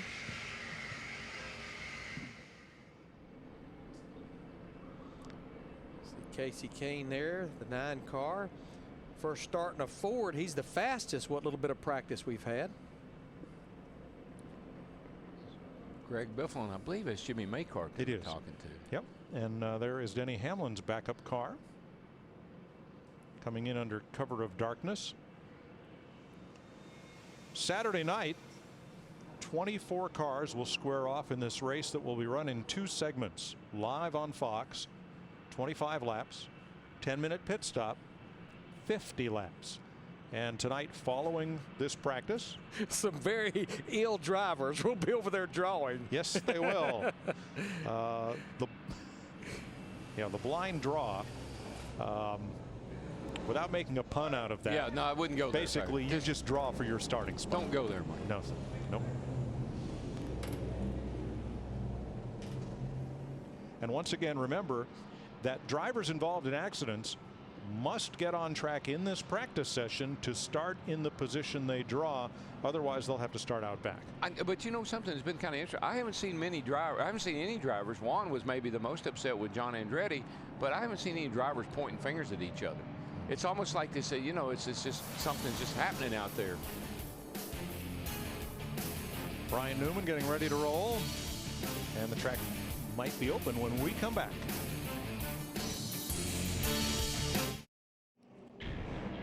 Next Thursday, NASCAR's back, and we're here in Daytona for a pair of races on the high banks. Be here as the field is set for the 500. The Gatorade Duel at Daytona next Thursday, 2 p.m. Eastern, and that's only on Speed. Here's the hit list so far in Budweiser Shootout practice. 6 cars in the pileup during the first practice session, and Kurt Busch, who ended up in the wall 3 minutes into this session. Kurt is with Dick Berggren. How hard a hit was that? It's just one of those that you take. Really following guys, just trying to get up the speed in the draft, and we can't do that. I don't really know what to say or what's going to happen. We just got a lot of wrecked race cars in a short practice already. In 2007, he went to a backup car, finished the Bud Shootout in 3rd position. You know, it's interesting that Dick says that, because we know now we for sure will have 5 backup cars. We're not quite to where we were 2 years ago in 2008. We had 8 backup cars that started the Budweiser Shootout. Well, practice isn't over with yet either. No, we still got about 45 minutes to go. Yeah.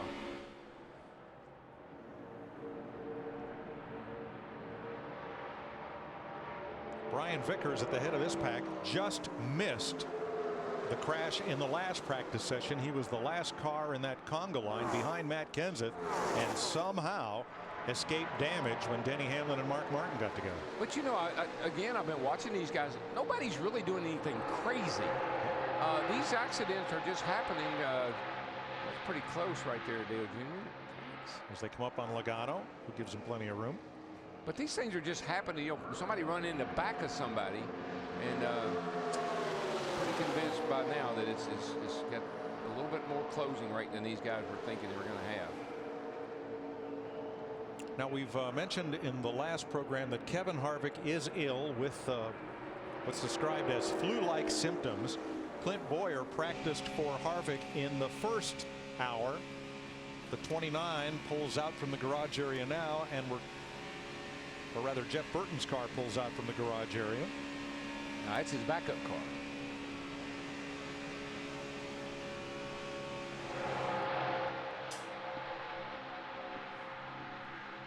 And we'd had word that Burton was going to practice Harvick's car. In that case, who's in the 31? We'll double check on that.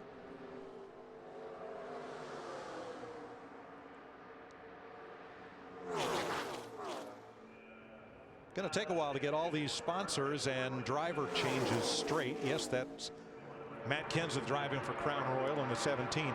I think the one I'm struggling with is putting Casey Kane behind the wheel of the Budweiser Ford. Yeah. Now, there was a Budweiser Ford back when Junior Johnson owned it, but that'll take a little getting used to, that whole Richard Petty operation, shifting to Ford for 2010. The only Dodges in Sprint Cup is the Penske organization with his 3 cars.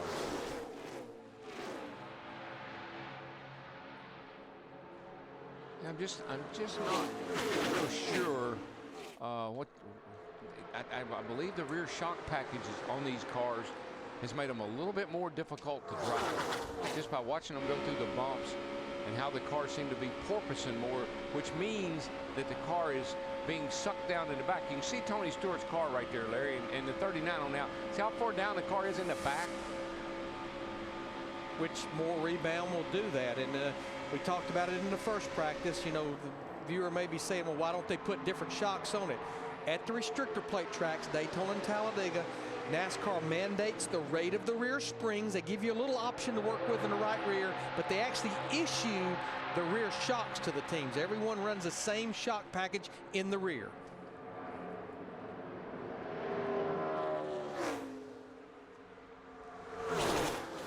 Boy, Boy, one thing about this practice, everybody's giving everybody a lot more room on the racetrack than we saw in the first hour. Not as much 3 wide, what we were seeing earlier. Let's go to the garage and Dick.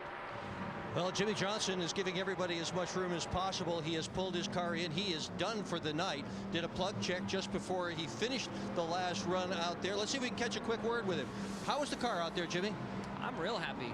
And the way they're wrecking cars out there, we're happy enough to put the cover on it and then get it ready for the race. Last thing we want to do is have to go home and pull out a downforce car to bring down here. But these guys have done a great job. The car, we weren't so good in the first practice. The second one, the car was much better. The beard's coming back. Yeah, it is. Chad and I had a great off season, and had some good times. Went to Las Vegas and celebrated and all of that. And then I just figured I have to find a way to irritate him, and this does it more than anything. So it's time to give him a hard time. Nice to see you again. You got it. You know, he talked about being happy with the way that car is driving. That's actually the same car that he finished second with here in July. And we know when the track is heated up in July how important getting a car to drive good. But it looks like to me it's going to be ultra important even for this Budweiser Shootout Saturday. Yeah, I think so. And he's sitting there 4 quick on the sheet, and that tells you the car's running pretty darn good. It's got a lot of speed in it, as they say. So I would park it too, based on what I've been seeing.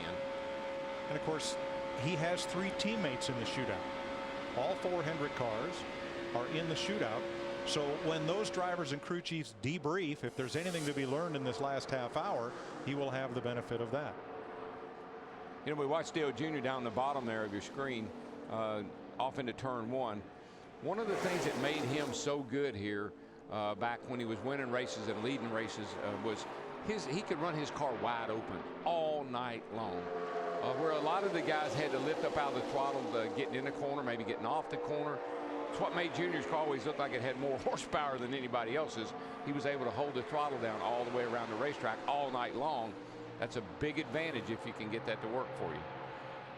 And I know people home say, yeah, that makes sense, but it's hard to do once the tires heat up and the track gets a little rubber on it. And that's one thing the drivers did applaud this little bit bigger. We say bigger restrictor plate. The holes are bigger in the restrictor plate. Is that you can roll out and you'll have more throttle response. Yeah, it has more power, but a lot more throttle response when you lift out and go back to the throttle. Yeah, in theory, you should not have to bump into people. You should be able to back off and catch right back up. Now that's interesting right there, Darrell. Kyle Busch cut to the bottom to make the move on Jeff Burton, the 31. He had done that earlier in the first hour and been able to move by at will, but this time to get past Burton, he needed help from Brian Vickers to do it. Couldn't just jump down there and make the pass on his own. Looks like he's got that little 18 car driving pretty good right now. He can go from the top to the bottom and back to the top. And he will do that a lot. By himself. All by himself.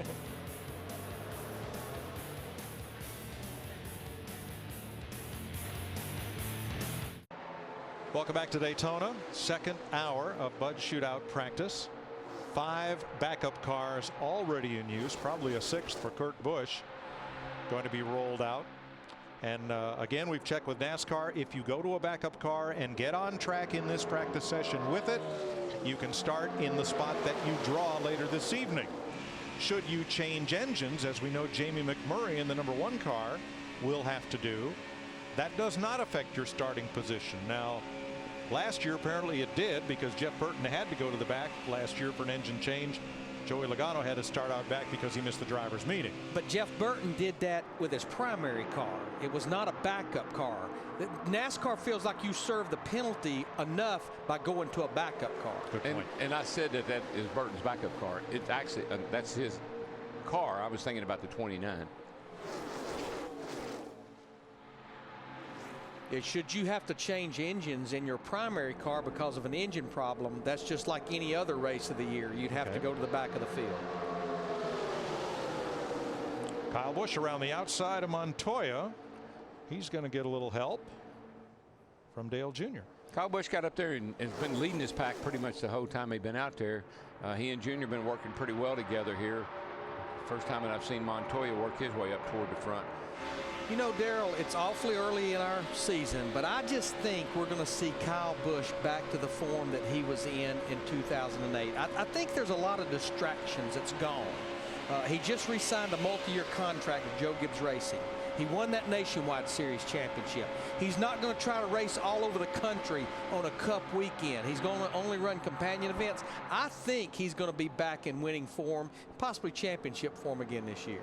Yeah, and I don't know why, Larry, but it's just like Tony Stewart. When Tony Stewart became an owner, part owner in the team he drives for, seemed to calm him down some too.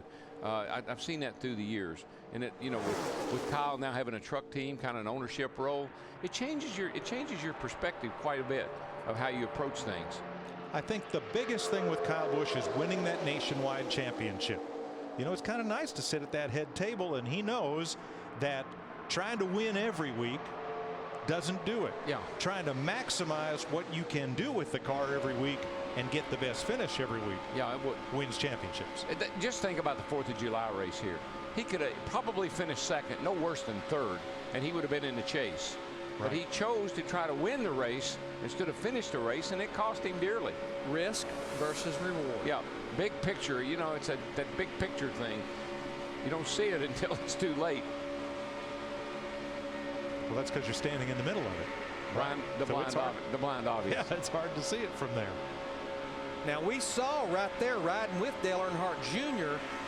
At the end of the front stretch how the bump draft works right there, because it definitely shot that 18 car down off into turn 1 when he gave him that shot right before they got to turn 1. If you play it right, it helps both of you. Now, if you give that 18 car a real hard shot and shoot him way ahead of you, now all of a sudden you got to hurry up and try to catch back up. I believe this bigger restrictor plate will allow that to happen quicker than it's happened in the past.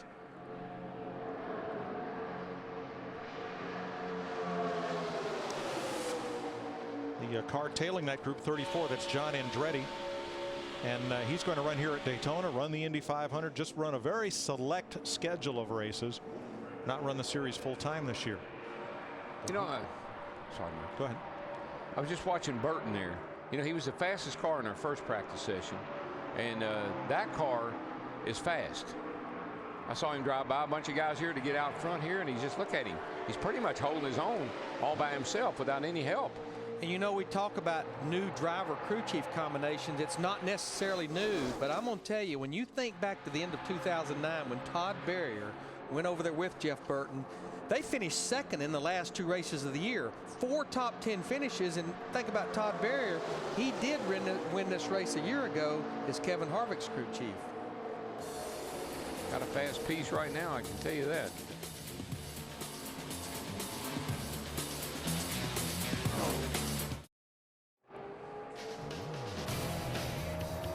Speed's coverage of Bud Shootout practice from Daytona is brought to you by Alien versus Predator, 2010's biggest multi-species multiplayer game. We got some Predators in Nashville. The Predators are doing pretty good this year, our hockey team. Riding with Carl Edwards, who has the 9th fastest lap of this session. Run a lot of laps. He's only run 3 laps total. Let's check with Dick. And I'm in Tony Stewart's area. See that right there in the top of that radiator? That's the radiator that was in Stewart's car. He picked up a piece of debris and dumped all the water. So they're putting a new radiator in. As long as they were doing that, they decided also to change the rear gear. It is very busy in the 14 garage area right now. All right, Dick, not to put you on the spot, but how much does that piece of debris cost? What's a radiator worth these days? Hundreds of dollars for sure. You can't buy yourself one of those nice cars you see at Barrett Jackson with it. No. But you're certainly spending hundreds, possibly even thousands, Mike. Probably 1,500, 2,000. You know what I'm seeing this group doing? You know, we still have a gear rule, but you still have a choice between a higher or lower ratio. And, you know, possibly they're trying to evaluate maybe will the car suck up better with a higher gear. But I think if you're going to be out of the throttle, which you probably will be, that lower gear is the way to go. Yeah, if you were all by yourself and you could just hold the car wide open all the time, no traffic, then go as high as you can go. But where you got to be in and out of traffic, moving around, lifting out of the throttle, that gear, that lower gear is your passing gear. What are they saying, Dick? Got the price on that radiator from Darian Grubb, who is the crew chief for. All right, didn't come from him, came from somebody else, but found out that radiator is worth about $7,000 to $8,000. They do a lot of work to the radiator once it gets back to them from CNR, who manufactures it. Wow, there's Darian.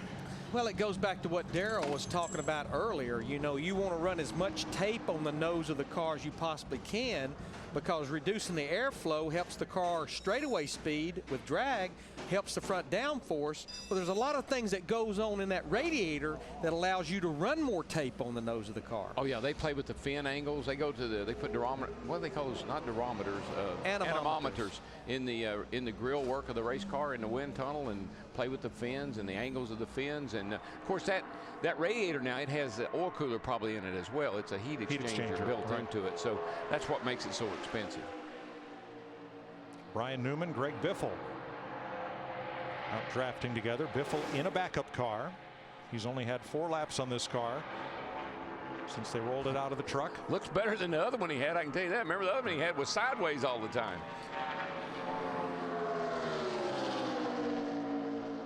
Stewart Haas put both cars into the chase for the Sprint Cup last year. There's how they ended up. You know the amazing thing about both those teams, I was just reading this morning. In the 36 points event, they only each had 1 DNF, and it was in the same wreck with just a few laps to go at Talladega. But those 2 teams completed all but 24 laps of competition in 2009. That's your whole race team prides yourself in that. Sure. Let's go down to Richard Childress Racing and investigate the musical chairs going on there with Krista.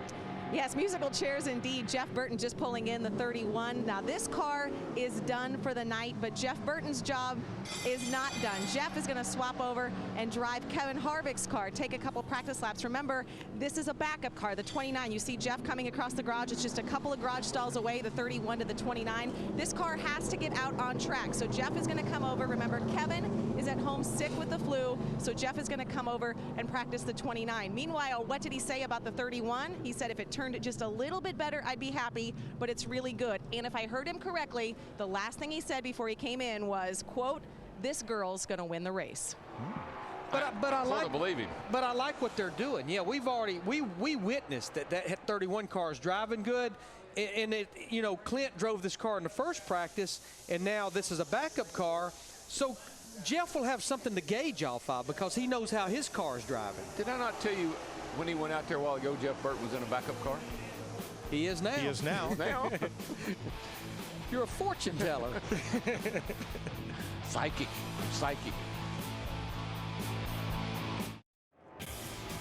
Tonight, the most exciting awards show on television, the Speed Performance Awards. See if Jimmy Johnson will take home his 4th consecutive Performer of the Year award.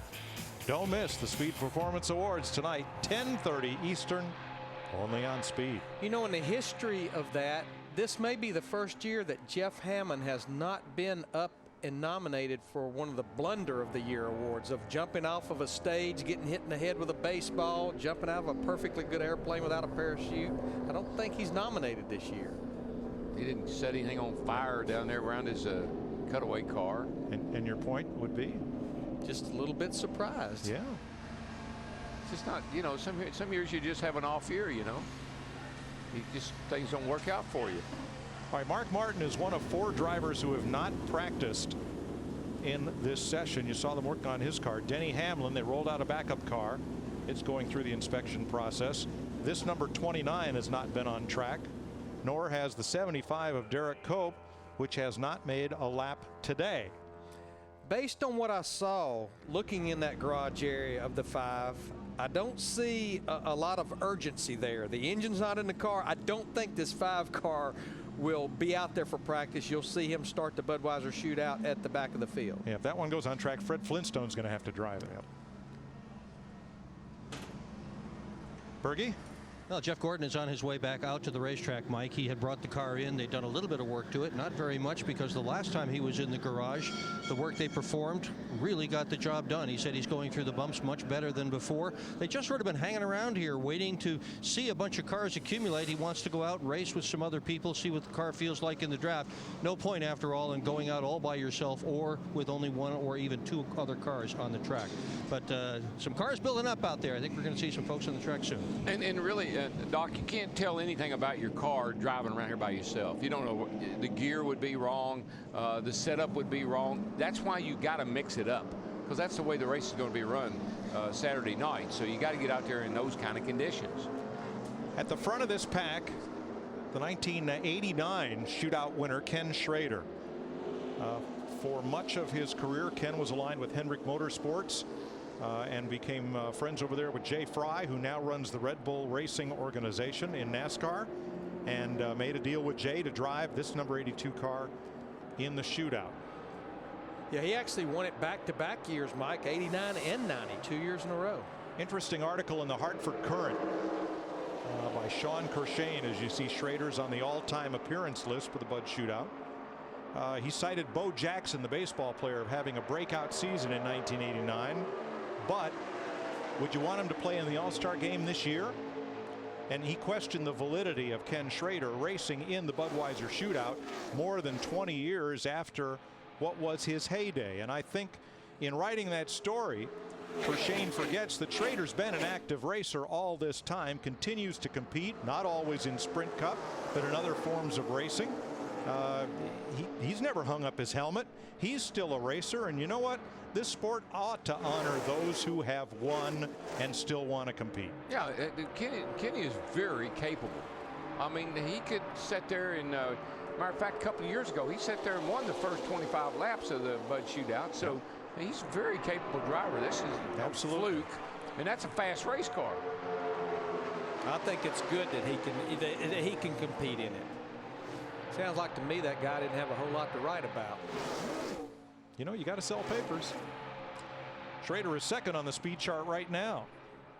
Casey Kane at the top, Matt Kenseth third, Jimmy Johnson and Tony Stewart are the Fast Five at the moment. Riding with Joey Logano in the 20 car, saw Bobby Labonte, who's in this race, in that 71 car right behind him.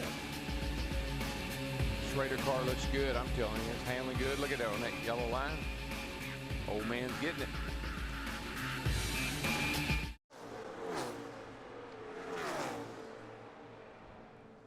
Welcome back to Daytona. Casey Kane, Ken Schrader, Matt Kenseth on top of the speed chart. All of those laps set very early in this session. In fact, of all the 21 drivers who have taken laps in this session, Dale Jr. and Kyle Busch are the only ones to improve on their first couple of laps practice time.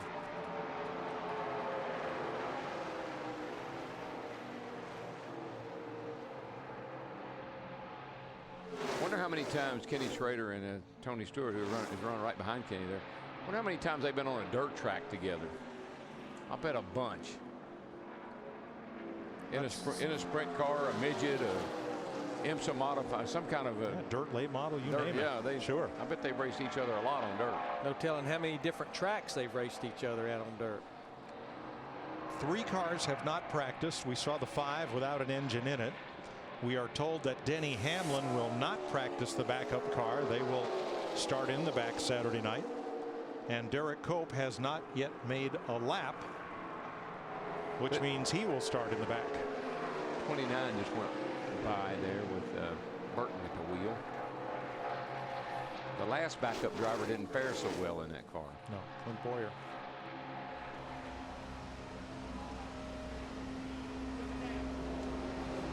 Engine being put in Mark Martin's 5 car.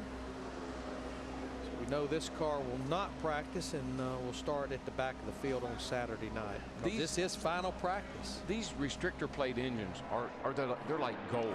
They're like precious. You only have a few of them. You don't have a whole garage full of restrictor plate engines. So you take care of them, you use them as much as you can, and then you save your best piece for the 500. Krista?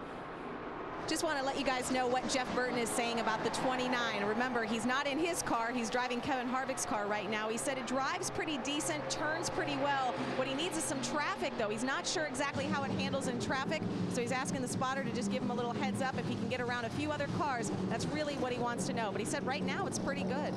But that backs up what Darrell said a while ago. You can't learn anything at all when you're running that configuration right there. You've got to get out there with at least 5, 6, 7 other cars to find out how the car's going to drive in traffic. And the problem is the 5 cars running together on the racetrack are well out ahead of him So maybe he'll pull the pits, or maybe he'll just wait on him. I think he'll catch him here on the back. If he doesn't, he better get going though, because they're going to go by him. And you see him now; he's pulling up to the outside wall there, trying to get up in that outside groove. Now he's back down there where this group of cars. He's going to try to latch onto them when they come by. Stewart, Earnhardt, Waltrip, and Schrader, with Greg Biffle and Ryan Newman. Krista? Well, one of those drivers who had 2 practice sessions in 2 different cars, Jamie McMurray. So how is the backup compared to that first car? It actually drives a little bit better. So you certainly don't ever want to tear anything up. But typically when you come here, they take your 500 car to be your best car, and then your 500 backup's your second best, and the shootout would be I guess the worst of the group. So the car drives a little bit better, and they're going to put a brand new engine in it tonight. That's actually not a race engine that was in there. So the motor's maybe just a little bit off, but drivability-wise, the car was a little bit better. So hopefully that's a good sign. We're done. We have to go through templates. They're going to get the motor out and get everything ready. Well, so after that first practice, you were kind of glass half empty. Now, I mean, after the second one, glass half full, right? Well, the race is going to be exciting. Certainly, if you want to watch something on Saturday night that's going to be thrilling, this is going to be a very wild event. The cars suck up so much better than what we've ever had with the bigger plate, and I guess with the different wicker. It's incredible the closing rate that you have. So it's going to be very exciting for the fans. All right, that's a perfect promotion for our race, the Bud Shootout Saturday night. Absolutely. The idea behind the bigger plate, enabled by the aerodynamic changes, was to give the drivers a bit of that pull out to pass power and the ability to suck up to the cars ahead. Yeah. It was funny hearing him say this car drives a little better than the primary car, because I go back last year, Jamie had an awesome run in the Budweiser Shootout. That car drove so good for him. He crashed his 500 car, had to go to the Shootout car, and he talked about how much better that Shootout car drove than his 500 car, again driving for Roush Fenway last year. Well, usually thing in the All-Star race at Charlotte and in the Bud Shootout here at Daytona, you don't run your best car in that race. You run the one you don't need to bring home in one piece. Just bring me back the steering wheel. Several or the trophy. Several are in that category.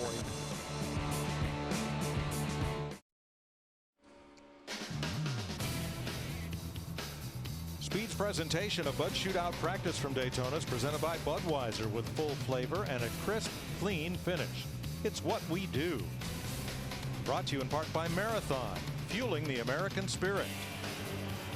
And by Hershey's Milk and Milkshakes.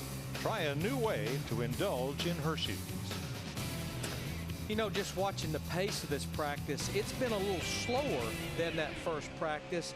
Reason being, we've not had that big pack out there where cars were lined up catching another pack. It's about a couple of miles an hour slower, about 3 or 4 tenths on the stopwatch than that first practice session. And Larry, don't you think normally you don't change? The first practice you got new tires on, and the car drives a little bit better on the newer tires. You probably stay on the same set of tires through these practice sessions, and that may slow you down a little bit too. Yeah, when you've got new tires on there, that's going to give the car grip. You're full of fuel. That gets the back of the car down out of the air a little bit. The more fuel you burn off, it also raises the back of the car. That slows it down. Yeah. Plus, they make them drive better. And when they drive better, they don't go as fast. You want it to feel better? We'll slow you down a little more. That's right.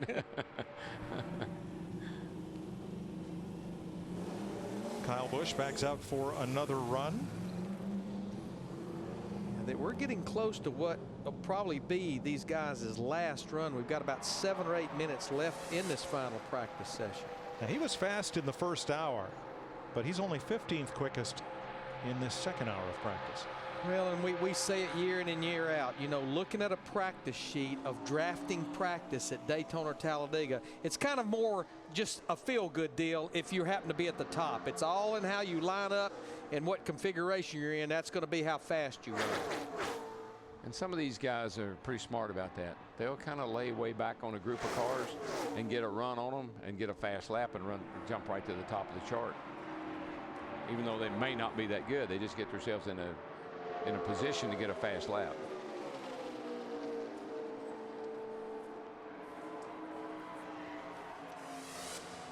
See who's been the most successful at logging laps. Dale Jr. with 32, Michael Waltrip 27, Ryan Newman and Jeff Gordon 25 each, and Joey Logano Well, and it kind of supports what we were just talking about. You know, the safest place for your race car is in the garage area. I think we've well documented that. But you've got to run some laps knowing that this race will be 25 laps, and then that 10-minute break, they'll change tires, and you've got to run 50 laps. So you know, you've got to know what that car is going to do well into a run. Yeah, that 25 laps, that's about where your car really it starts to go off, if it's going to go off.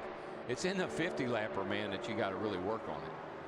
And I'd say with a field of only 24 cars, no matter what, when that yellow flag waves, give me 4 tires. Okay, amen. Krista? Mike, one of those cars that went out there for a late run, Kyle Busch in the 18. When he was out there before, he had said his car was really tight, real tight up off the turn. So they came in and made some handling changes, worked on the front bar a little bit. They were worried that they wouldn't have time to get back out there with the changes, but they are back out on the track now.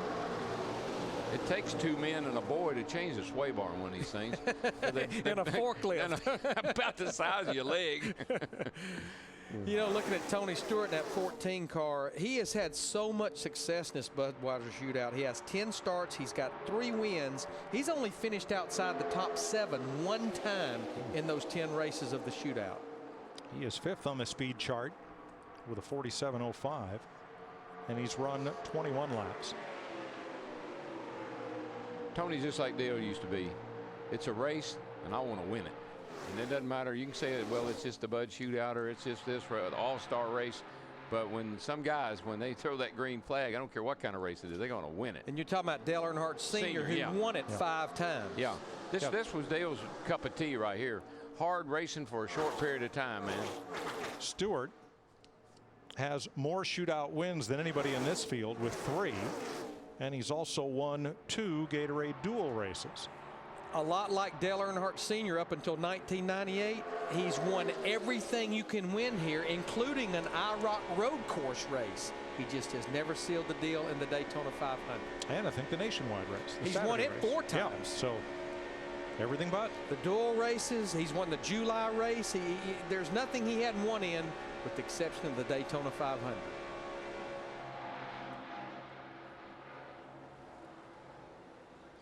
Jeff Burton talking to Gil Martin about the 29 car.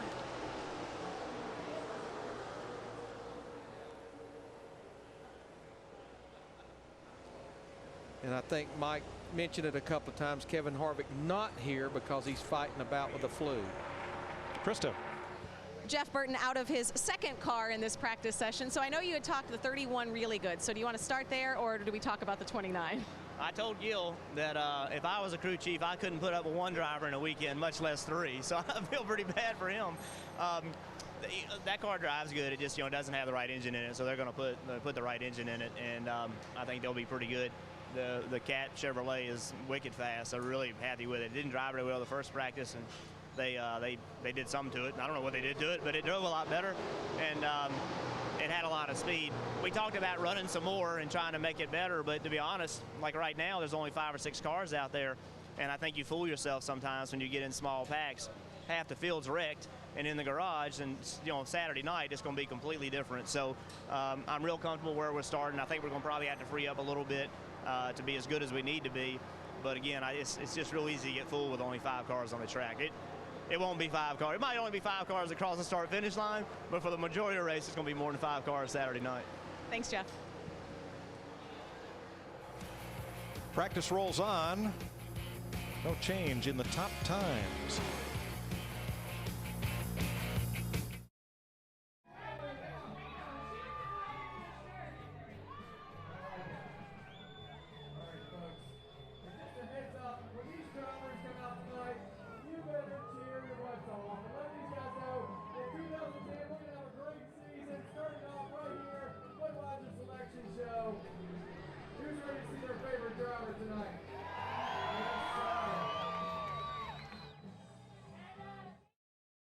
Always said the beach. We're going to the beach. Okay. Did you know not, what? Are you not that old? I'm afraid I am. We're looking at Dale Earnhardt Jr. here, and Darrell, well, you watched him drop down coming through the tri-oval going down into turn 1. And I'm almost wondering, and I'm sure Dick O'Krista will find this out, He's showing 40 laps in this practice. I wonder if they ran this thing till basically it ran out of gas. Or he's got a flat. There's some issue with the car. I'm not sure what. Sounds like is that rocks flying or is that rubber flying? Well, he's on the apron, and I think it's just the rocks that the hot tires are picking up. But he's running an awful lot of laps in this practice, 40-something laps. So we'll find out exactly what they're doing here. I'd say no matter what, they're pretty much done. Dick, I think you maybe have the answer. Yep, out of gas. In fact, the crew is walking down to the front of pit road to get him and push him in. Jeff Gordon also out of gas, but he did it deliberately. He did a plug check. And just in time, because here's the red and black flags to end the session. But that second part of that race is 50 laps. That tells me Lance McGrew and Dale Earnhardt Jr., they've put it in the worst case scenario, way low on fuel and a lot of laps on the tires.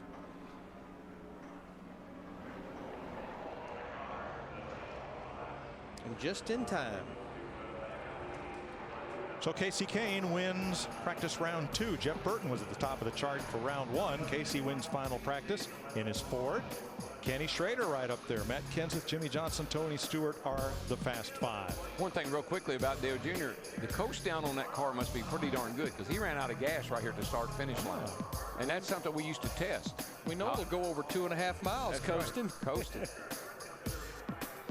All right, Dave Despain will be right here to make sense of all of this for you. And we'll see you with Daytona 500 pre-qualifying practice tomorrow. Welcome back to Daytona International Speedway. We're live as our Hershey's Milk and Milkshakes coverage rolls on from Daytona International Speedway. I've not spent all that much time on this side of the bar. We are anticipating the 9 o'clock start of the big Budweiser draw. If you know how the starting lineup is selected, imagine how much it'll screw up their 9 o'clock show if I open all these bottles and throw away the caps. I'm not really going to do that. But we want you to stay tuned. In the interim, we're going to show you all the excitement of Media Day. But first, let's go back and wrap up what happened.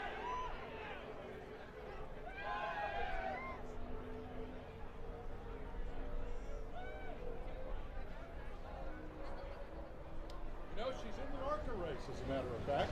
And she was not exactly at the top of the practice order in terms of speed here today. More importantly, Sprint Cup practice, it got crazy quickly. This is obviously the 4-time champion Jimmy Johnson. When the cars are that far askew, you can pretty well assume something bad's going to happen, and here it came. Denny Hamlin got into the back of Mark Martin and took out Jamie McMurray in the process. A total of 6 cars involved in the just one of them racing deals. Martin thought Denny was going to come by on the high side, and Denny thought better of it, decided to tuck in behind him. They touched, and McMurray was an innocent victim. And yes, Chip Ganassi, I apologize. I put McMurray in the wrong team today. Okay, on to the second practice session. Will they calm down, or will it be just as crazy? Well, it wasn't quite as crazy. This, of course, would be the 2 of Kurt Busch. A little contact from behind there, I believe, with Montoya, and it looks like he might be in a backup car as well. Cars involved in crashes today at some level: McMurray, Busch, Martin, Hamlin, Biffle, Boyer, Burton, and Montoya. Boyer is in the 29 car of Kevin Harvick, who has been ill today and did not come to Daytona. He, of course, won the Budweiser Shootout last year. So, has it been a crazy day? Indeed, it has. Will that craziness continue on Saturday night in the Budweiser Shootout? Bet on it. That pretty well wraps up the on-track activity today, but there was a lot of off-track activity. This is the traditional media day at Daytona, when all the drivers go gather and talk to all the assembled press, including our speed cameras. Bear in mind that some of those interviews were recorded before the on-track action and the crashes. So if your favorite driver doesn't talk about what happened to him today, that would be the explanation why. Remember, back here live at 9 o'clock for the Bud Shootout Draw Show. Right now, let's catch up with your favorite driver as we bring you the Media Day festivities from Daytona.